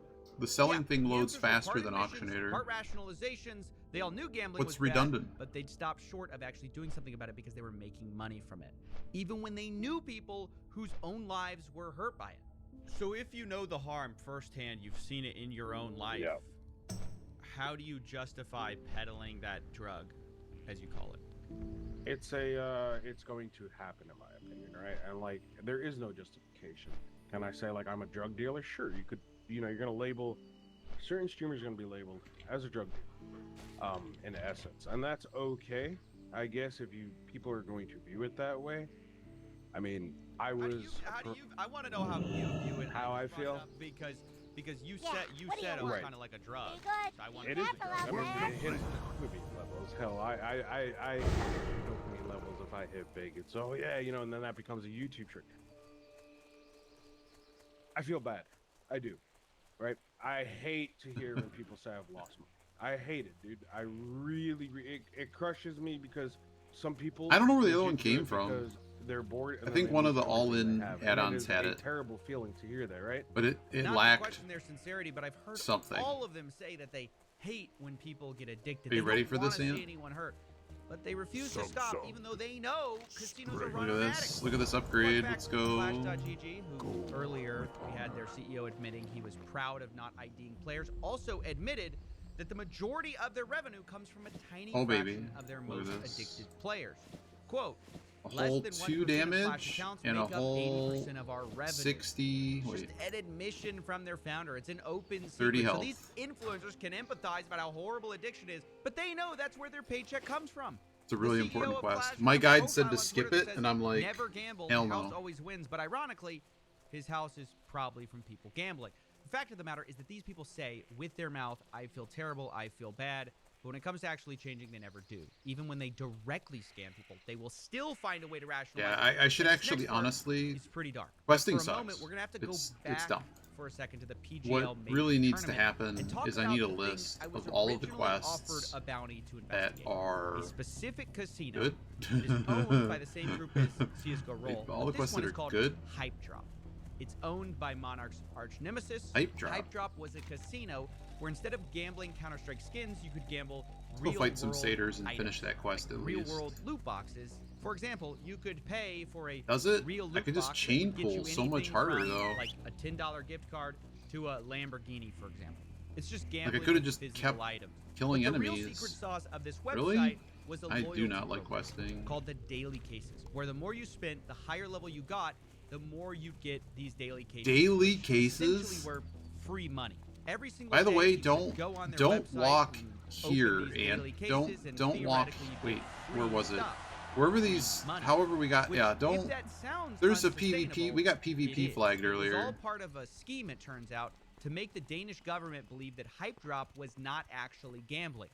I received a letter Hype Drop gave to the Danish regulator, arguing players could not lose money on their site because over time, the daily cases paid back all the losses. No way. 3 years. This is one of those loopholes we talked about where they're going to argue they're not actually gambling because you can't lose. Now, of course, I asked Hype Drop about this, and initially they denied ever sending this letter. Eventually, I Oh. showed them that I had their document, and they finally confessed, saying they did do it on one occasion, but denied trying to pass it off as an investment. They then quickly scurry away, saying, "This is our last comment." I bet it is, because they got caught making bad faith arguments to the Danish government. This type of loophole is why in their promotional material, Hype Drop said things like, yes, you'll always make at least your money back, and, quote, we offer return on what you invest through our daily reward system. Invest. And, quote, it's a win-win situation every time. Now, it only takes a few moments to realize that offering jackpots and money back to losers isn't gonna work. It has to be a scam, which is why many people, like Monarch, called this thing an unsustainable Ponzi scheme. And I can't Not doing believe I'm saying dungeons. this, but There's no point. There's literally no point. This is why I block ads with Pi. I just found what may be the biggest YouTube hack of 2024. It's called Pi, and it actually made me start watching YouTube again. Oh, because look I don't at have to rage more out anymore. influencers. We're just gonna stop. We're gonna stop calling them influencers, and I'm gonna start calling them marketers. Killian, the owner, announced that he was shutting down the site, effectively rug pulling his customers, who were all relying on these daily cases to make their losses back. This is part of what Monarch's paid goons were yelling about at the PGL majors. By removing their daily cases, Hype Drop, in my opinion, stole from their users and effectively revealed their legal loophole to be a lie. Now, with that all understood, let's circle back. This 26 was gonna try to get himself Gambling streamer killed. who we heard from earlier. He was easily one of the biggest promoters of Hype Drop, and I wanted to know, given that he had widely promoted a scam, what was he gonna do to make things right? So let's talk about Hype Drop at this point. This has been kind of what precipitated the PGL majors, according to Monarch. He says, I had to protest Hype Drop, it was a Ponzi scheme that collapsed, and CSGO rolls next. Now, when I was looking up Damn it, I Hype pulled Drop, both of you them. were one of the people who was promoting it, like one of the bigger YouTubers, so maybe the biggest. What's your take on promoting this stuff? Where's your ethical line for what you will take, what you won't take on? Yeah. So to my understanding, I had never worked with a gambling site that had rewards that function like a Ponzi scheme, you know? So when I was playing on it, I'm not promoting the rewards. You know, I'm not like, this is the most rewarding IRL gambling site. So I was just playing with the product itself and, you know, making content around that. So obviously it's really annoying and bullshit when the rewards get, first off, cut down, and then second off, now there is no reward offering and the site's going away. Like, I'm obviously very upset, not just for my own intent, but also mainly for the people who, especially if people put money into Hype Drop, thinking of it like a good monetary investment versus like I'm just gambling, you know? I'm pretty sure from my understanding that wasn't like a advertised thing. At least they weren't advertising, they weren't saying, hey, you got to tell them about this. But I already knew all this. None of this is news to I think me. that was more of a legal loophole that they were, you know, trying to operate. He's just lying about some of this. He says he didn't advertise his daily cases, but I think he didn't think I'd watch his videos, because he definitely did. Daily reminder, claim your daily cases. They're free monies. Code JUICY will get you 3 free cases, so might as well. I mean, my daily cases used to pay a filthy amount of money. It was a full-time income just claiming them. Claim this every day, dude, and we're making a full-time salary every month. Yeah, he calls the daily cases basically a full-time salary. But Daily I thought cases surely after are a seeing full-time that, salary. Hype Drop scam people, he would cancel his sponsorship with the same company, like the sister casino CSGO Roll, right?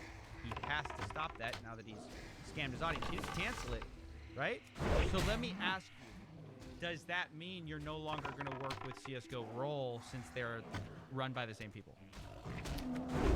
Well, I've already promoted the site, and I already have fans who use the site, and I don't think the reward offering there is gonna change, but yeah, I mean, it's unfortunate. But I think you can see. I think you can see the logic of no one thought Hype Drop was gonna rug people from these cases, these daily rewards. And if you are regretful, wouldn't that turn into Chancer's some kind of chancing action it. on your part to like change who you They're are? only level 26. Like, you're in an area with I understand that way completely, higher level but dudes. I feel like Counter-Strike sites. He's a aren't shaman there too. to stay Shaman forever has in the like first place. I don't think anyone's nothing. expecting them to stay forever. What is this And there person really need? isn't many great options. So yeah, maybe it's f***ed up of me that I continue to do so. Absolutely. But it really is one of the better options on the market right now. And there's a ton of dog I shit on the mean, market, so. I don't see the point. Yeah. To do dungeons. And there it is. Absolutely, he I doesn't mean, I do want and I don't. change. I Absolutely, he's not gonna I stop really what he's doing. don't At the end enjoy of the day, past waiting all the to get people to do rationalizations, that's what it dungeons. comes down It to. was It doesn't so matter. terrible. Show them what you prove to them. They're making too much money, and that is the part that I was Oh my God. struggling Come on, to like, Pet. really get from these people. Is they would always say like, I do it for the love of gambling, man. I would do it if nobody paid me. Of course, they always Oh, do this is it getting great. paid. This is really this great. is the single biggest hope of Two gambling things streamers. here. Let's get In out of fact, here. even Grim told me this, who we spoke to earlier about getting harassed. Luckily for me, though, his tax records are public, so I knew that he was actually making a few $1 million a year and had a few million reasons to lie about why he was doing what he did. So I decided to ask him if maybe the money did play a role. Somebody reached out to me. They said, "Hey, I found Grim's business. He made $5 million last year. Oh boy. Is that's that a problem. true? And does that undermine what you said about That'd be a that problem. it's not about Pet, the money?" Pet be dead. Let's get out of here. Yeah, no, that is true. That's like what's one of the This I guess area is downsides so of Norway is dumb.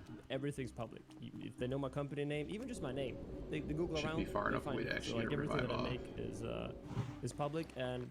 Yeah, you really can know say why that that guy it is pulled, obviously but critical because, like, I made you know a lot what? of money, That's but fine. like I don't do it because I make a lot of money. I'd still do it if I didn't make a lot of money, and like even if I wasn't paid, I would still do it when I had excess money to do it because I like doing it. And it might like sound like a lie, but that's how I started it, and that's how I always wanted to continue. It sounds like the $5 million almost like- might have something to do with it. It just Yeah, it's almost that's like the fine. I vibe, mean, yeah. Yeah, no, I mean, like, like I it's said, almost I like that's how that 100% works. understand what people would think, like, oh, no, it's only because of the money. But, like, I know myself that it isn't only because of the money, but it's obviously great. Don't get me wrong. How much did you make this year? I'd rather not say, but I could say it's a lot. Come on, Juicy, tell us. Tell us. Look, Over. So I actually don't know the exact answer myself, but I can tell you it's going to be right around Grim's number, which I know he told you already. Grim's $5 million. Yeah, and then I got to pay a stupid tax rate on that. but it's probably around there. Both made about $5 million last year. So it's kind of obvious why they're not going to stop based on just a moral argument. And I began to wonder, like, how many of these influencers take these deals because they are so profitable? Well, luckily, thanks to the hard work of Jeff, who we mentioned earlier, the whole this job. documentary you should definitely go watch, I found out it's almost everyone. This is the top 300 All of them. CSGO streamers All of them since are the guilty. beginning of this year, ranked Your by favorite watch time. streamer. Of 300, 226 are currently sponsored by at least one of them. All of them Some are head up to guilty. 5. We are looking at 75%. 75%. It's insane. Counter-Strike gambling is basically funding over half of the scene with these ridiculous paychecks. And I began to wonder, not about the people who said yes, but the people who said no. They're the minority. I wanted to know, for the people who said no, how much were they offered, and why didn't they take it? I really need to get ad block on this browser. This is something I think about a lot. 2 more. Dumb area. There have even been moments in time where I've been offered $300,000 for a month of gambling. $5,000 an hour. That could change my life. That could retire my mom.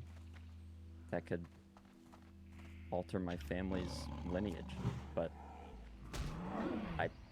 I keep turning it down. That was when I was an even smaller streamer than now. Sub, like and subscribe. Oh man, Saderhorn 15. One of the things I've been thinking a lot about is like how to change this, you know, well, look, what does even change look like, right? That's part of what I'm thinking about. It's like, what does even change look like for this industry? And one thing that I came to is like, the incentives have to change because they're so out of whack. The second you allow gambling sponsorships and streamers to like get sponsorship, I mean, even Twitch is complacent. how are you gonna stop? Remember when Twitch said, "Yeah, we're gonna clean up that gambling. Yeah, we'll take care of that gambling." So you just don't want to do it. That's your personal line. But I think it's hard for just even somebody who's a good person. You can't compete, You know, it's only because you know as a what streamer you do.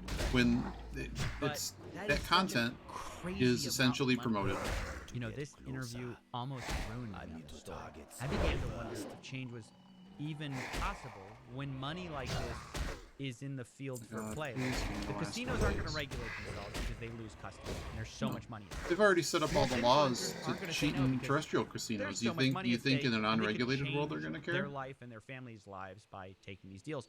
The more I looked into it, you can't expect all the people to be immune from this influence all at the same time, which is the only way to make change. It wasn't just the influencers or casinos either.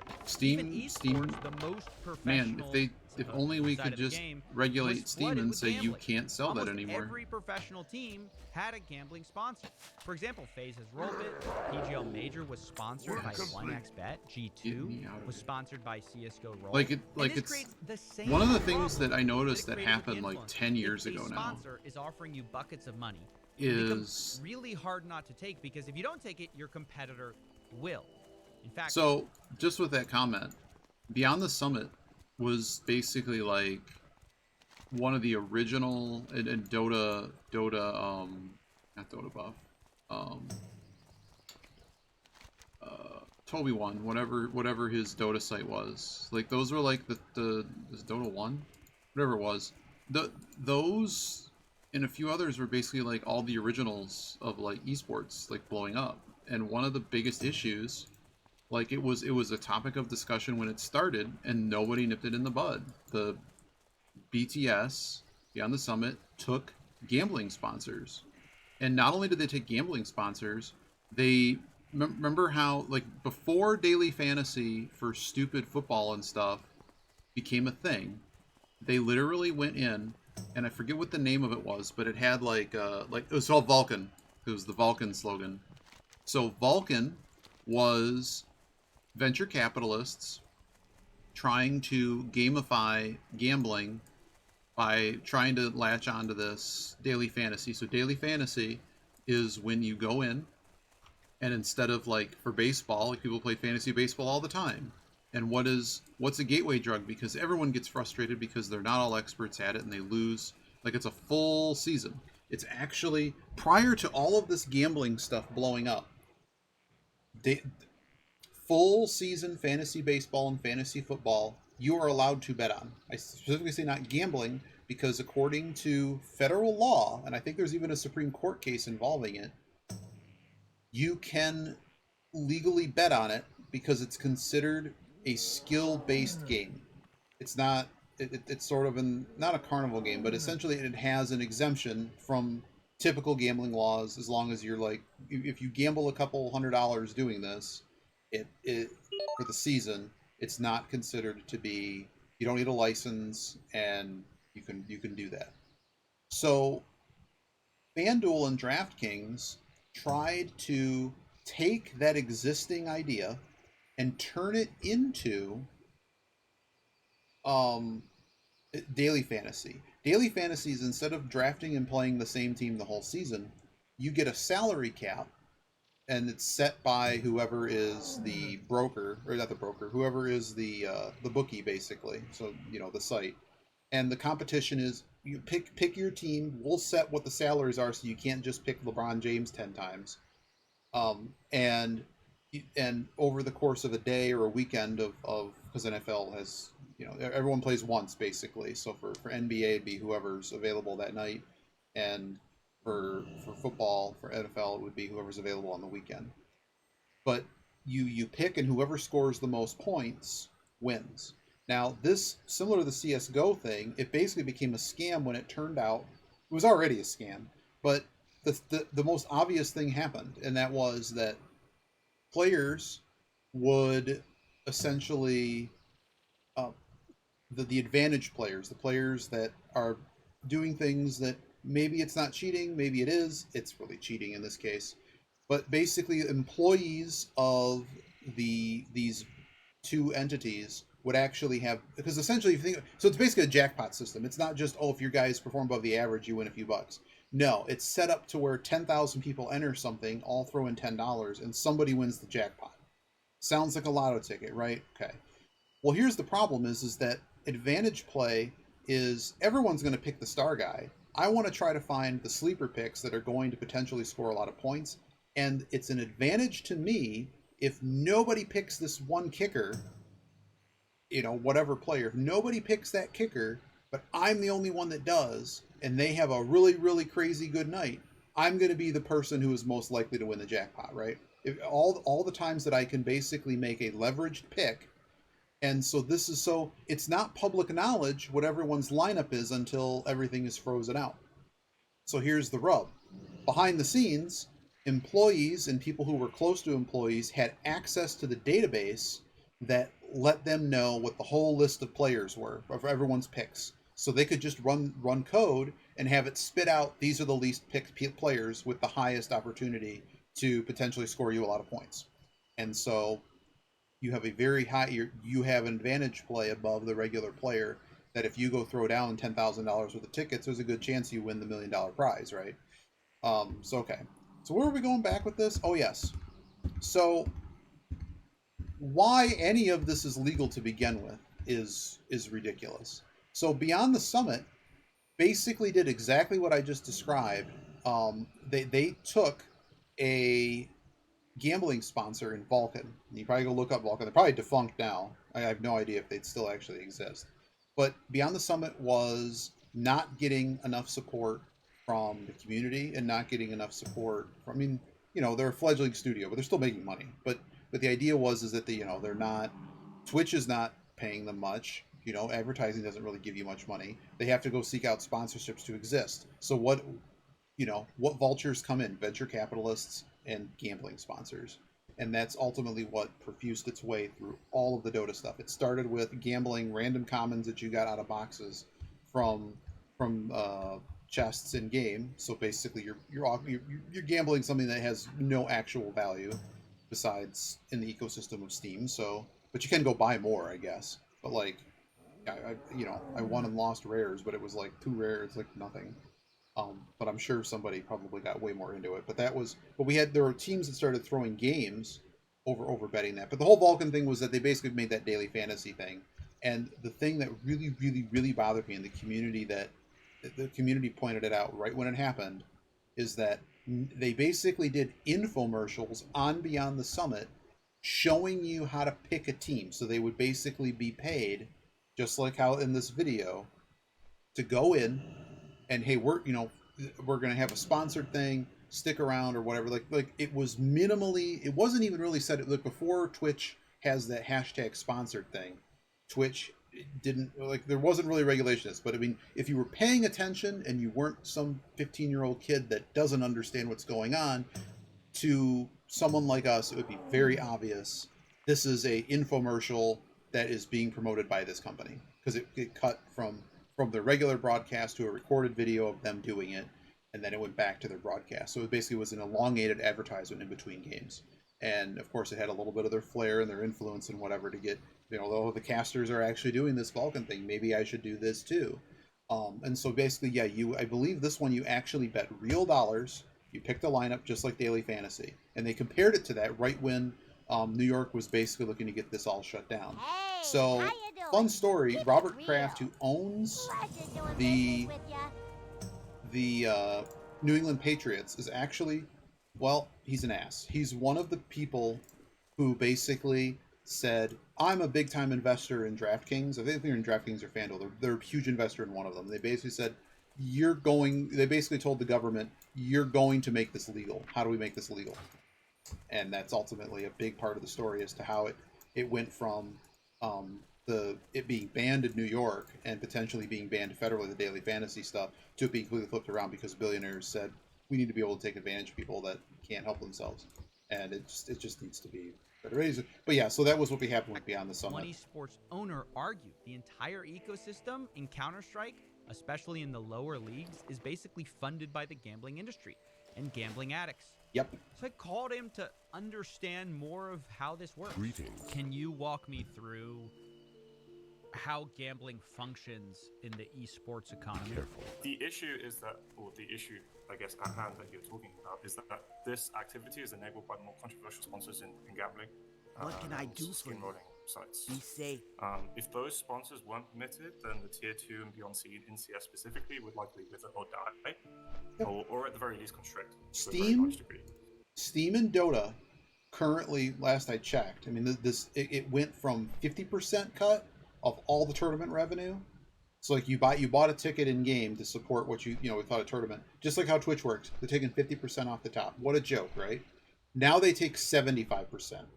This is why the international basically doesn't have a prize pool anymore, because a large portion of, besides the fact that there's a waning interest because of how poor Steam has been in supporting the game, and like back then the little battle pass for the international actually was a really good value and people enjoyed it and wanted to support, so it ended up causing these massive prize pools because it was a really cool thing. There was a cool bunch of art things, art people got paid, like everyone, everything was good.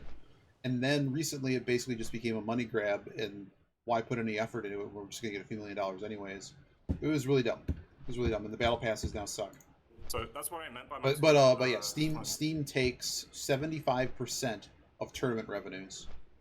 Now, they said, well, we're and so they basically, in this whole conversation, absolutely killed the smaller tournament system and basically locked in the various pros, because who's the biggest influence at the table? The pro groups and all the agency groups that represent them.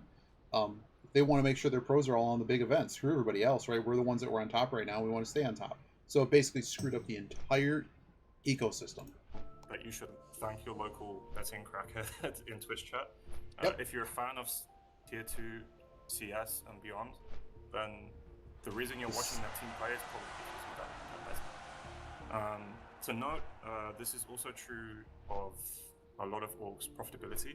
So the value that traditional sponsors bring in for a tier 2 org, even more, with G2 and Rollbit, for example, the value that a traditional sponsor brings in versus a Gamba sponsor is like 15 or 20% of the value.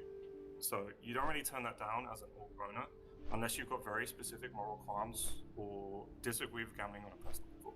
But does this inflate the economy where if you're not taking a gambling sponsorship, you're almost at a disadvantage because your economics and what you're able to play players and attract talent is much less than somebody who, for example, has a gambling deal and is making way more money than you?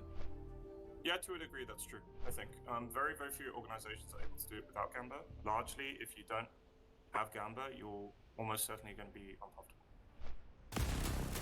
Oh my goodness, I'm so worried these ads. You heard it there. You almost can't compete at the highest level without a gambling sponsor because they pay so much more than everyone else. Right. And if everyone else is doing it, they will have more money to spend on a team than you and get better players and therefore likely beat you. There's just no more profitable sponsor to turn to. And so a lot of people actually take the money. So even if that sponsor is a site Even if that it's allows a- minors to play with no ID, Even if who it's a cares? sponsor Just outside of slap the an gambling 18 ring, plus sticker they're in very your fickle. ad for them and get plausible deniability. That's what G2 did when announcing their CSGO role sponsorship. A depressing fact about this video is the star of it, a guy named Monesi, turned 18 only days before they announced the sponsorship, which means in the video, it was filmed when he was 17. He was underage in their casino, supposedly 18 plus, and no one cared. A perfect metaphor for this entire industry. It's all optics. I have to tell you, by the way, the exact day I announced I was investigating Counter-Strike gambling, CSGO Roll did announce for the first time that they were going to be asking all users to prove that they're 18 before playing. Whether or not it's coincidence they announced it same day, I don't know. Take it for what it is. Maybe it's a token gesture, they'll roll back. Or maybe it's a sudden change of heart for the youth. I don't know. No. Either way, the point I'm making is that They were either many forced people, by regulation professional teams, or saw the choice business to take a opportunity. gambling sponsorship is like the choice for PEDs in the Olympics or No, it's not. steroids in the WWE. No, it's not. Hold up. No, it's not. I disagree. You do not need steroids to be successful in wrestling. That's been proven by the fact that there's tons of other indies. That's just not true. And in cycling, there's a governing body. The governing body chose to cover up the situation and just let everybody cheat. That's a completely different thing than asleep at the wheel. That they allowed people to cheat. And then they started trying to stop the cheaters, and then everybody fought against them and tried to hide everything. So that one might be at a different state. No, that's not the same thing. No. You can say no, but if everyone else is using them and getting ahead, you choosing not to for ethical reasons will get you left behind, and your peers will become more successful than you. It's a depressing cycle that has me flashing back to the CSGO Wild days several years ago and realizing we're right where we started.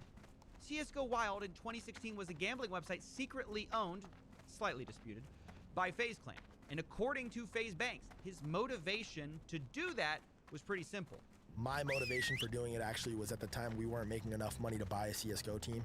All in, the venture was going to cost us like $1 million, and we definitely did not have anything close to that. So my brain, like we got to finesse it. We got to figure out how to make the money to buy this team now, because in the next 6 months, year, this team's gonna be worth like $4 or $5 million, and we're not gonna be able to get into this game, which in our heads we need to get in this game. Yeah, when you hear it, it sounds crazy. It sounds like a cope, but his plan actually worked. FaZe got away with it. FaZe Clan has a Counter-Strike team that won second place in the infamous PGL Major all these years after CSGO Wild. It's alive and well, and still funded, by the way, by gambling, just by a different gambling website. Now it's Rollbit. It's reportedly a multi-million-dollar deal. Now look, I know seeing this is all very depressing, but we've actually learned some really valuable things. Firstly, we can't fix this at the individual level of influencers, esports teams. No, Twitch needs to actually ban it. Doxing people, harassing them. The government doesn't needs fix to it, actually or the underlying ban it. problems. It's a deep systemic problem of incentives. Of course, acknowledging that also doesn't absolve individual. I wouldn't dare say it's okay for Juicy to do what he does, where people have been scammed and he continues to work with the same parent company. That said, if he stopped, it wouldn't change things suddenly. Someone would take his place. So if we're serious about trying to solve this problem, we have to look farther up the food chain than influencers, even than casinos, even than esports leagues. We have to zoom out and see the root cause. Yep. Private company. Doesn't have to respond to anybody but the government. Valve definitely does have an underage gambling problem. They really don't have an incentive to stop it. Underage, middle age, overage, however you want to slice it. I think they have all the responsibility. I mean, you could pass me some of that if you want, but ultimately they're the kingpin, reaping in all of the money. They know Majority of the exactly money, what they're and doing. there's a reason why they haven't killed it yet. They've possessed the power for all these years, but they allow it to go. I feel Didn't I like just they say do that the at the bare beginning minimum of an hour and a crackdown half of these videos? to allow it to keep operating. Great. Dude's even asleep.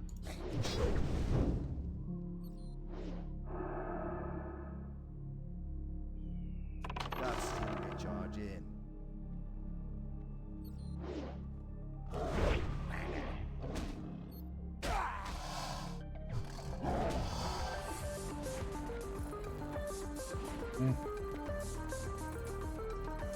How many videos are there? Maybe we'll do one more. I'm hooked. If they start going on Steam, then I might have to.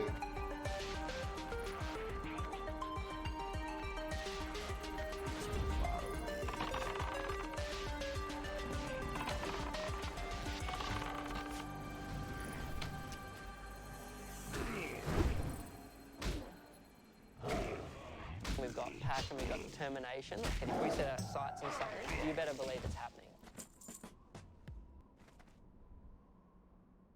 I got bribed to make a video exposing a single Counter-Strike There is a casino, part but 3. I decided to expose the whole industry instead. Which No, led this us is the from third one. pitchforks to people Is rushing this one? stages, Deception millionaires lies in making Valve. excuses, and 8 esports days teams ago. who say they can't survive without gambling.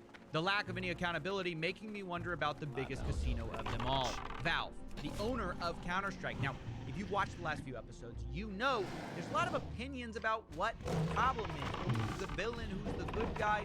Hardly anyone agrees on anything. But I did find one thing that nearly everyone agrees on.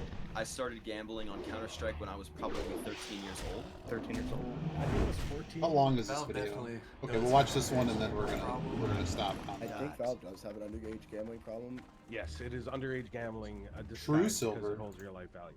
Underage, middle age, overage, however you want to slice it.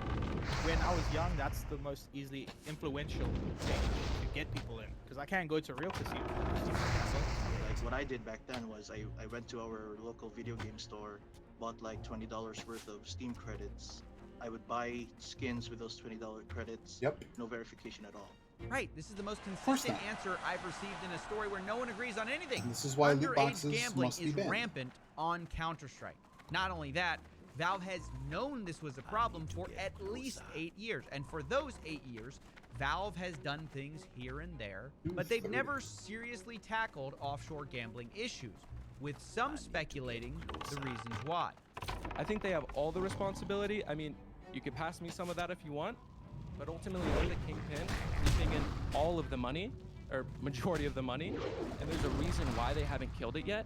They've possessed the power for all these years, but they allow it to go, and I feel like they do the bare minimum crackdown to allow it to keep operating. Of course it's bare minimum. That's We're right. in the Now, the Netherlands person you and just what heard other has ulterior motives EU for state putting or the blame whatever? on someone else.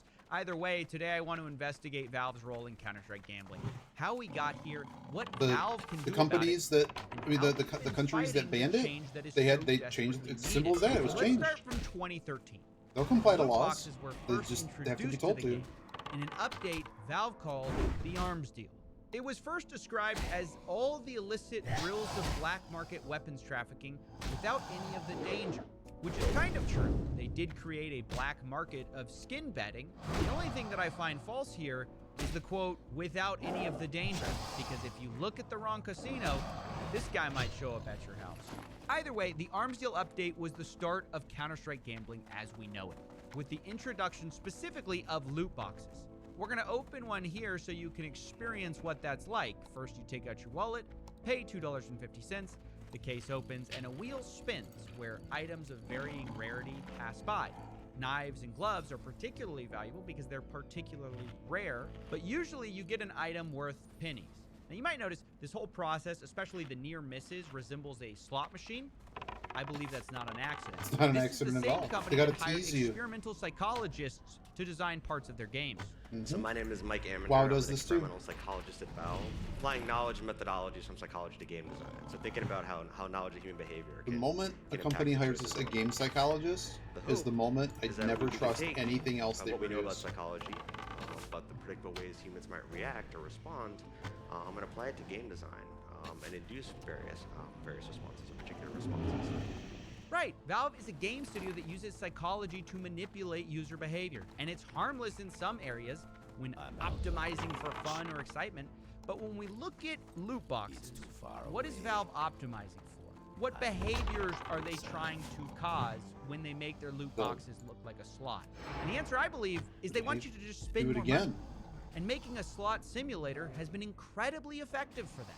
In total, some estimates are that 1.9 billion cases have been sold. At $2.50 per case, that's 4.9 billion for Valve, all spent on video game cosmetics. You can then trade these on the Steam store, which all gets Valve even more money because they take a cut. Last year alone, Counter-Strike made about $1 billion opening The cases. Steam Marketplace takes like a 50% cut. It's just like Bitcoin. The fees eventually just obliterate everything. You can customize with guns. It's done where it doesn't necessarily why does it have a star on it? gameplay.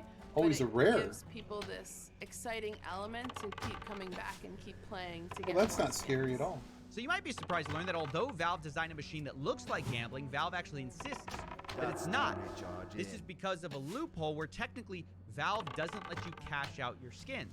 You can sell them for money for your Steam wallet, but you can't convert that Steam wallet for cash. That was So cool. the skins are technically worth nothing in the real world. They're just worth something in Steam's marketplace, meaning their slot machine of skins. He needs to note that isn't the Steam gambling at all, Marketplace or takes that's like a what 10 or they would 20% say. cut on The all sales. expected Something value is stupid. actually zero.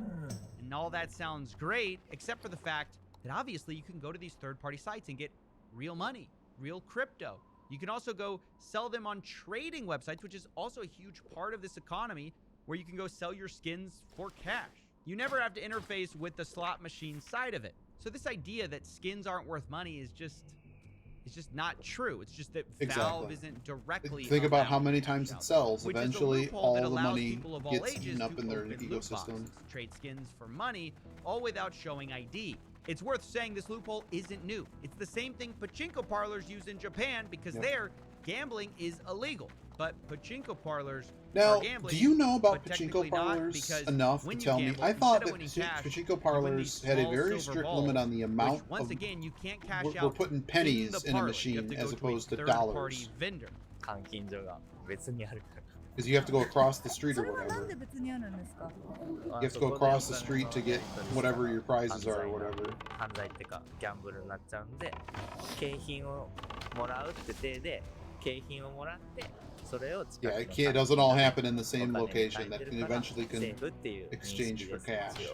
網目をくぐってるみたい。グレーって言ってました。 When you say This gray is area, exactly it's a what Valve loophole. does too. You can't cash it out in the Steam store. You can only cash it out on third-party sites. It's just gambling with extra steps. However, one player of the game explained to me that even this is a pretty weak excuse. Has anyone explained to you the Steam decks?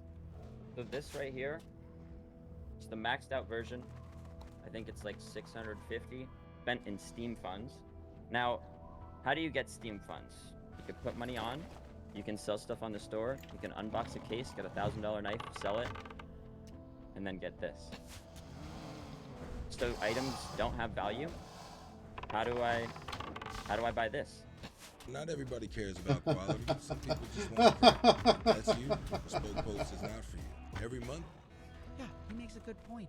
I think it's pointless to argue too long against these loopholes, though, because there's millions of People find arguments, loopholes all the some time. used by Valve, other used by Counter-Strike casinos, for why gambling isn't gambling. You have Clash's Oh, my sweepstakes thing's loophole, dead. hype drops, you never lose money loophole, CSGO roll saying you can only cash out skins. Everyone in this Sorry, story, Pat. from casinos to Valve, is using legal loopholes.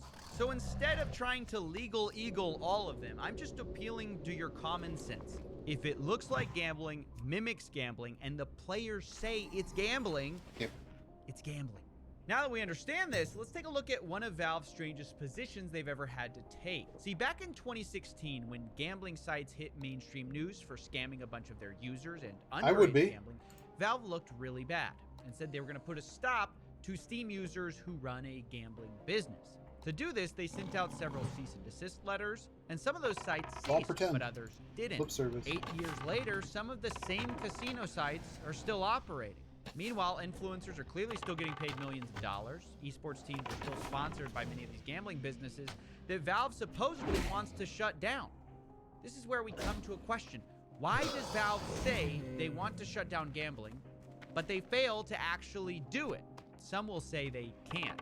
Like, these offshore casinos are literally impossible to stop, but they run all the credit. They could just shut anyone out that they feel is doing that. Happily destroy parents in court who sue them for pushing gambling. Where's Valve's legal appetite to go after these offshore casinos? I don't know. It seems to me they could have banned this all a long time ago using any number of IP arguments, legal attacks, or simply software patches. Why they haven't is where we have to get into speculation. I have two thoughts as to why.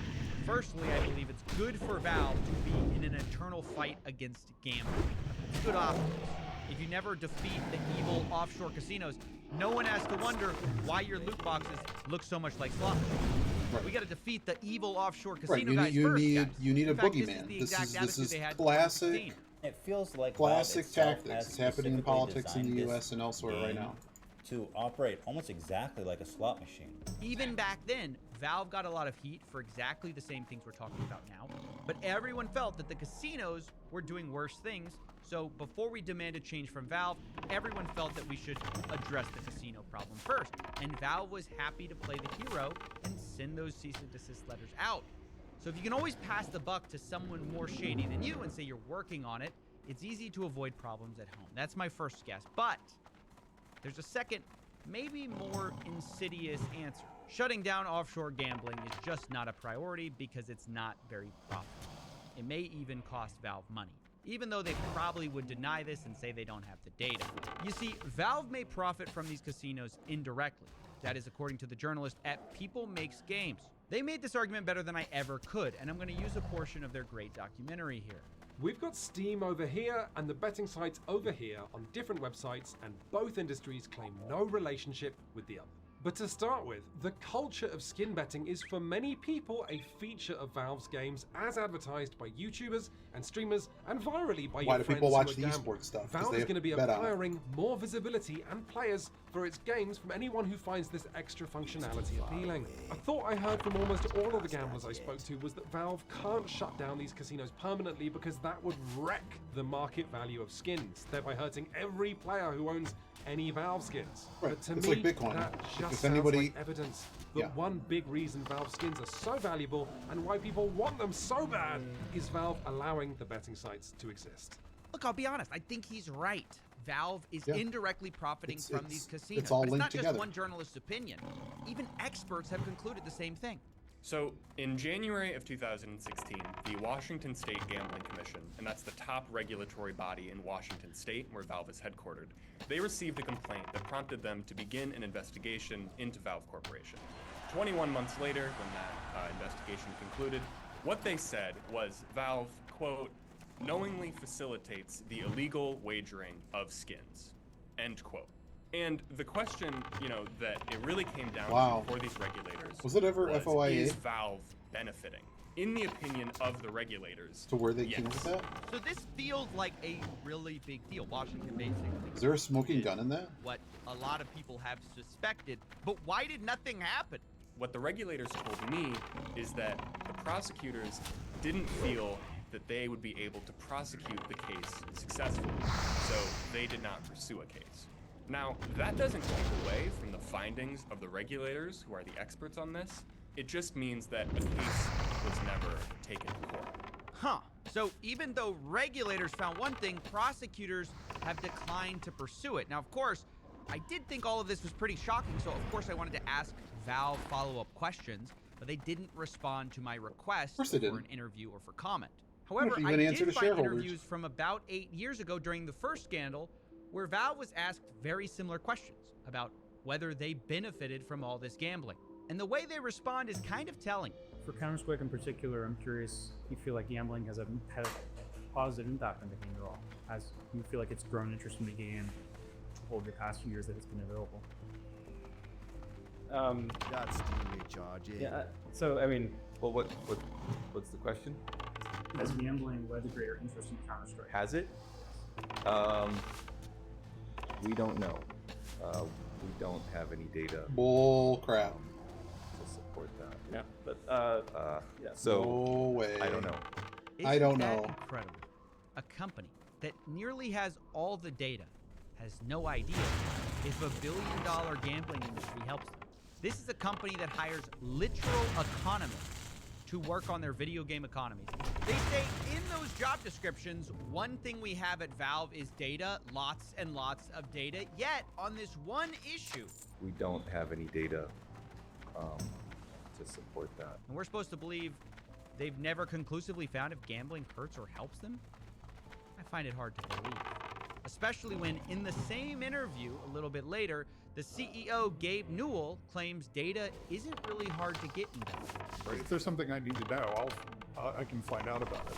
We don't have any data. And information is pretty freely available inside of the company. There's, it's just not hard to, if there's something you need to know, to find out about it. But there's no, you pull your information, there's no push towards you. Right. Of course it's not hard to find the information. These are the people who own Steam. They have all the information. So here's a fun rule for you to think about. Anytime a company with this much data tells you, we don't have the data, it means we don't like what the data says, or we don't want to know what the data says, so we've avoided looking. And by the way, Valve admits only moments later that the Counter-Strike player base goes up when Valve releases things that make the game, quote, a stickier experience. That growth in the player base typically comes either after the game has been on sale, or after we've added some features to the game that make the game a stickier experience. Okay, we're getting somewhere. Growth happens when Valve makes their game a stickier experience. Now, I've got a follow-up. What's a stickier experience than a casino? It's so sticky, people have a problem stopping. You can't honestly say our player base grows with the stickier experience, and also we have no data that gambling has grown interest in Counter-Strike, because those two sentences are not compatible. And oh, by the way, we've been fighting gambling for 8 years and we keep getting outsmarted by 20-something-year-olds in Curacao. Like, you're just not trying that hard then. But we've even got more evidence for their lack of effort here, because Valve will occasionally take action on casinos, most often when they've been pressured to do so by bad press. Just take the PGL Majors, which started this whole thing. It was a horrible look for Valve, directly caused by the casino. The result of that was almost immediately an update released only days later that for the first time in a while actually did something. Basically, Valve made it so that when you traded something in Counter-Strike, it was hard to then gamble that item. Basically, they changed a way that items showed up in your inventory. I'm not going to go into too much detail, but it kind of messed up the way casinos were tracking items. Now, the end result of this is that casinos, along with They did in Dota traders 2. in general, are slightly punished. Now, my point here is this patch could have been done at any time. The reason it happened a few days after the PGL Major was this disruption. This was a clear signal from Valve to the casinos. You stepped out of line, you caused trouble, we'll cause you trouble, right? I should note, the casinos are going to find workarounds to this, but there aren't infinite workarounds. It's obvious to everyone, including the casinos, that if Valve really wanted to shut them down, they could, since Valve ultimately controls the ecosystem by which everyone trades and tracks items. So if they wanted to definitively shut down the casinos, they could, but it just is going to require work. Work that Valve doesn't seem to have a huge appetite to do, maybe because it impact other players, maybe because they just historically haven't done that work, unless they're forced to by press, governments, or the casinos themselves to do so.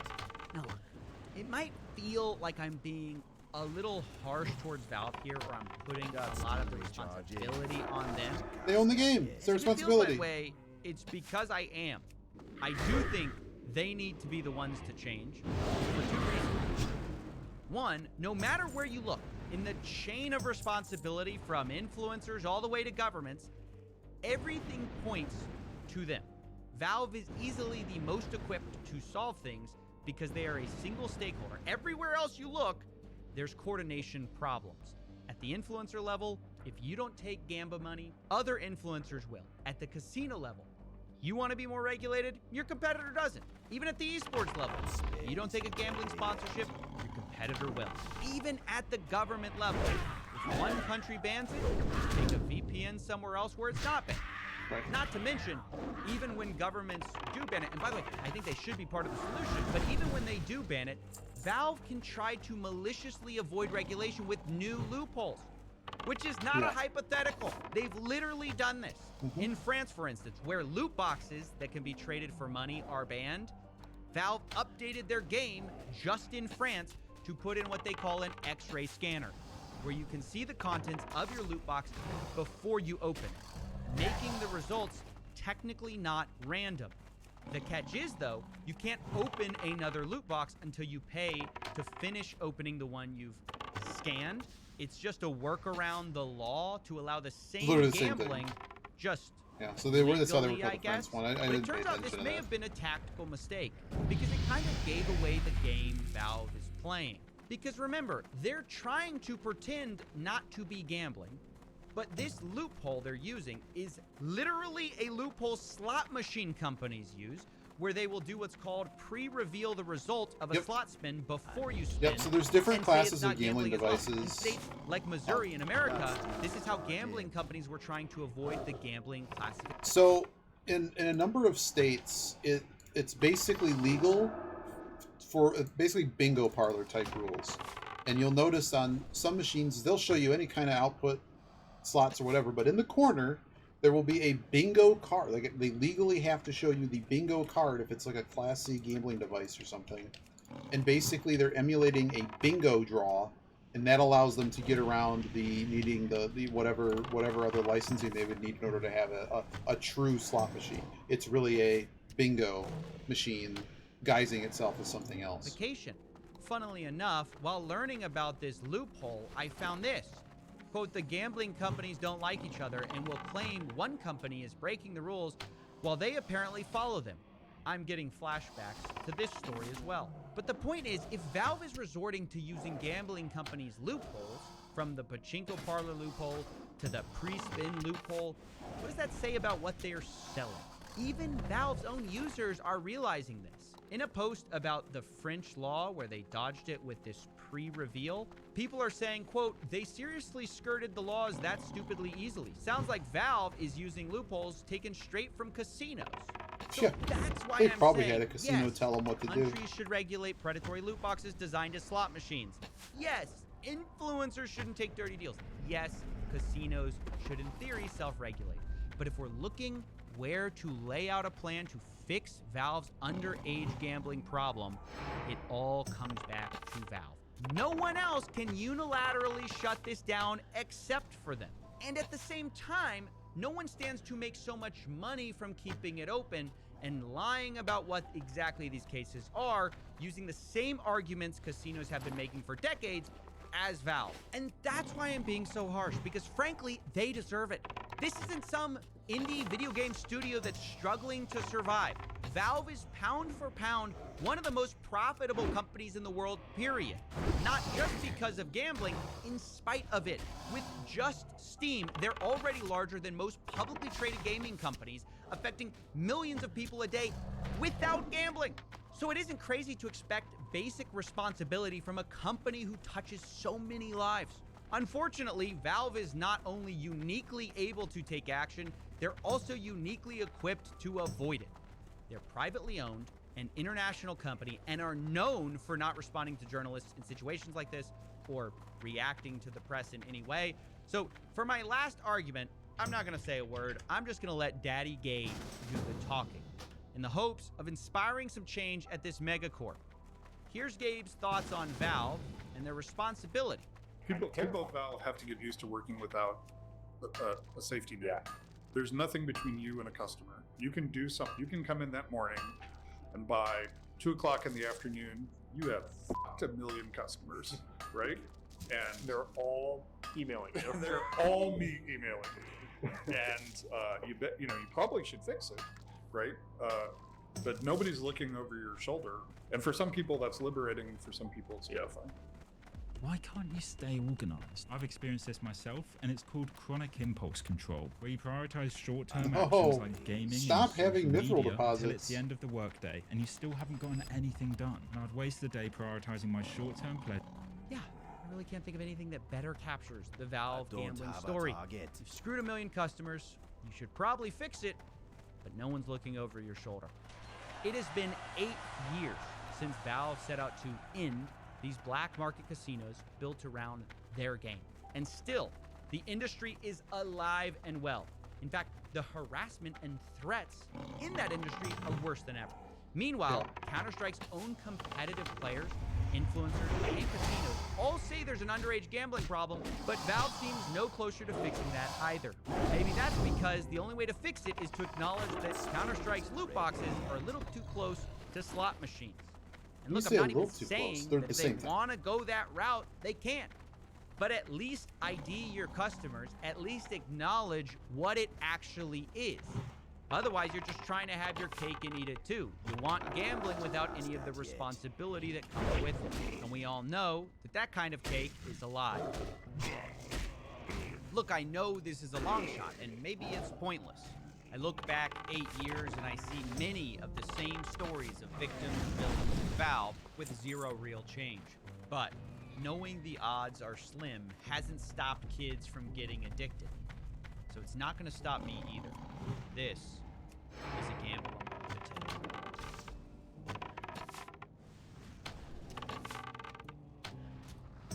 That spade isn't ready yet.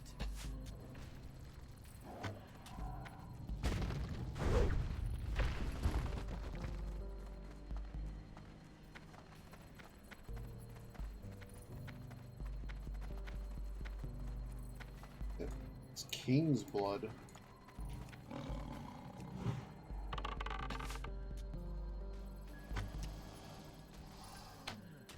Alright, it's probably a good point. Stop. Take a break.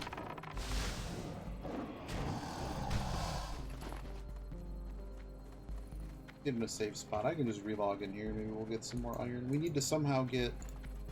Where are we at? 144 mining. We need to at least get to 175. I do have... I can't even smelt iron to get that anymore. Pain. The heck do I need to? The end of that.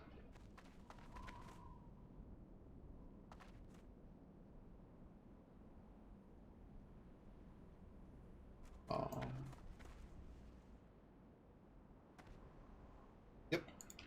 It just shouldn't be a thing. But I mean, you know what's happened, particularly like in the mobile game type market, where the entirety of their everything that is their game is funded, like 99% of it is funded by this garbage.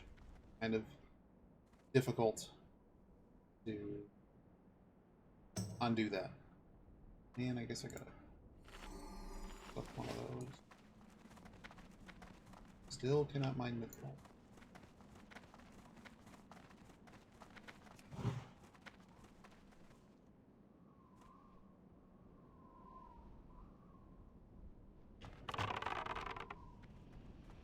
Got steam to charge in. Okay, we might be back in a little bit, I don't know. I was hoping to get to 30, but we did get really cool boots. One day we'll get there. Or I'll just quit. But I'm gonna go up this tree, log out here. I need to take care of some stuff. Level 30 is big though. We get Feign Death. We get a bunch of other stuff. Thanks for sharing that. That was fun. It was a fun watch. But like 90 minutes watching it, but it was good.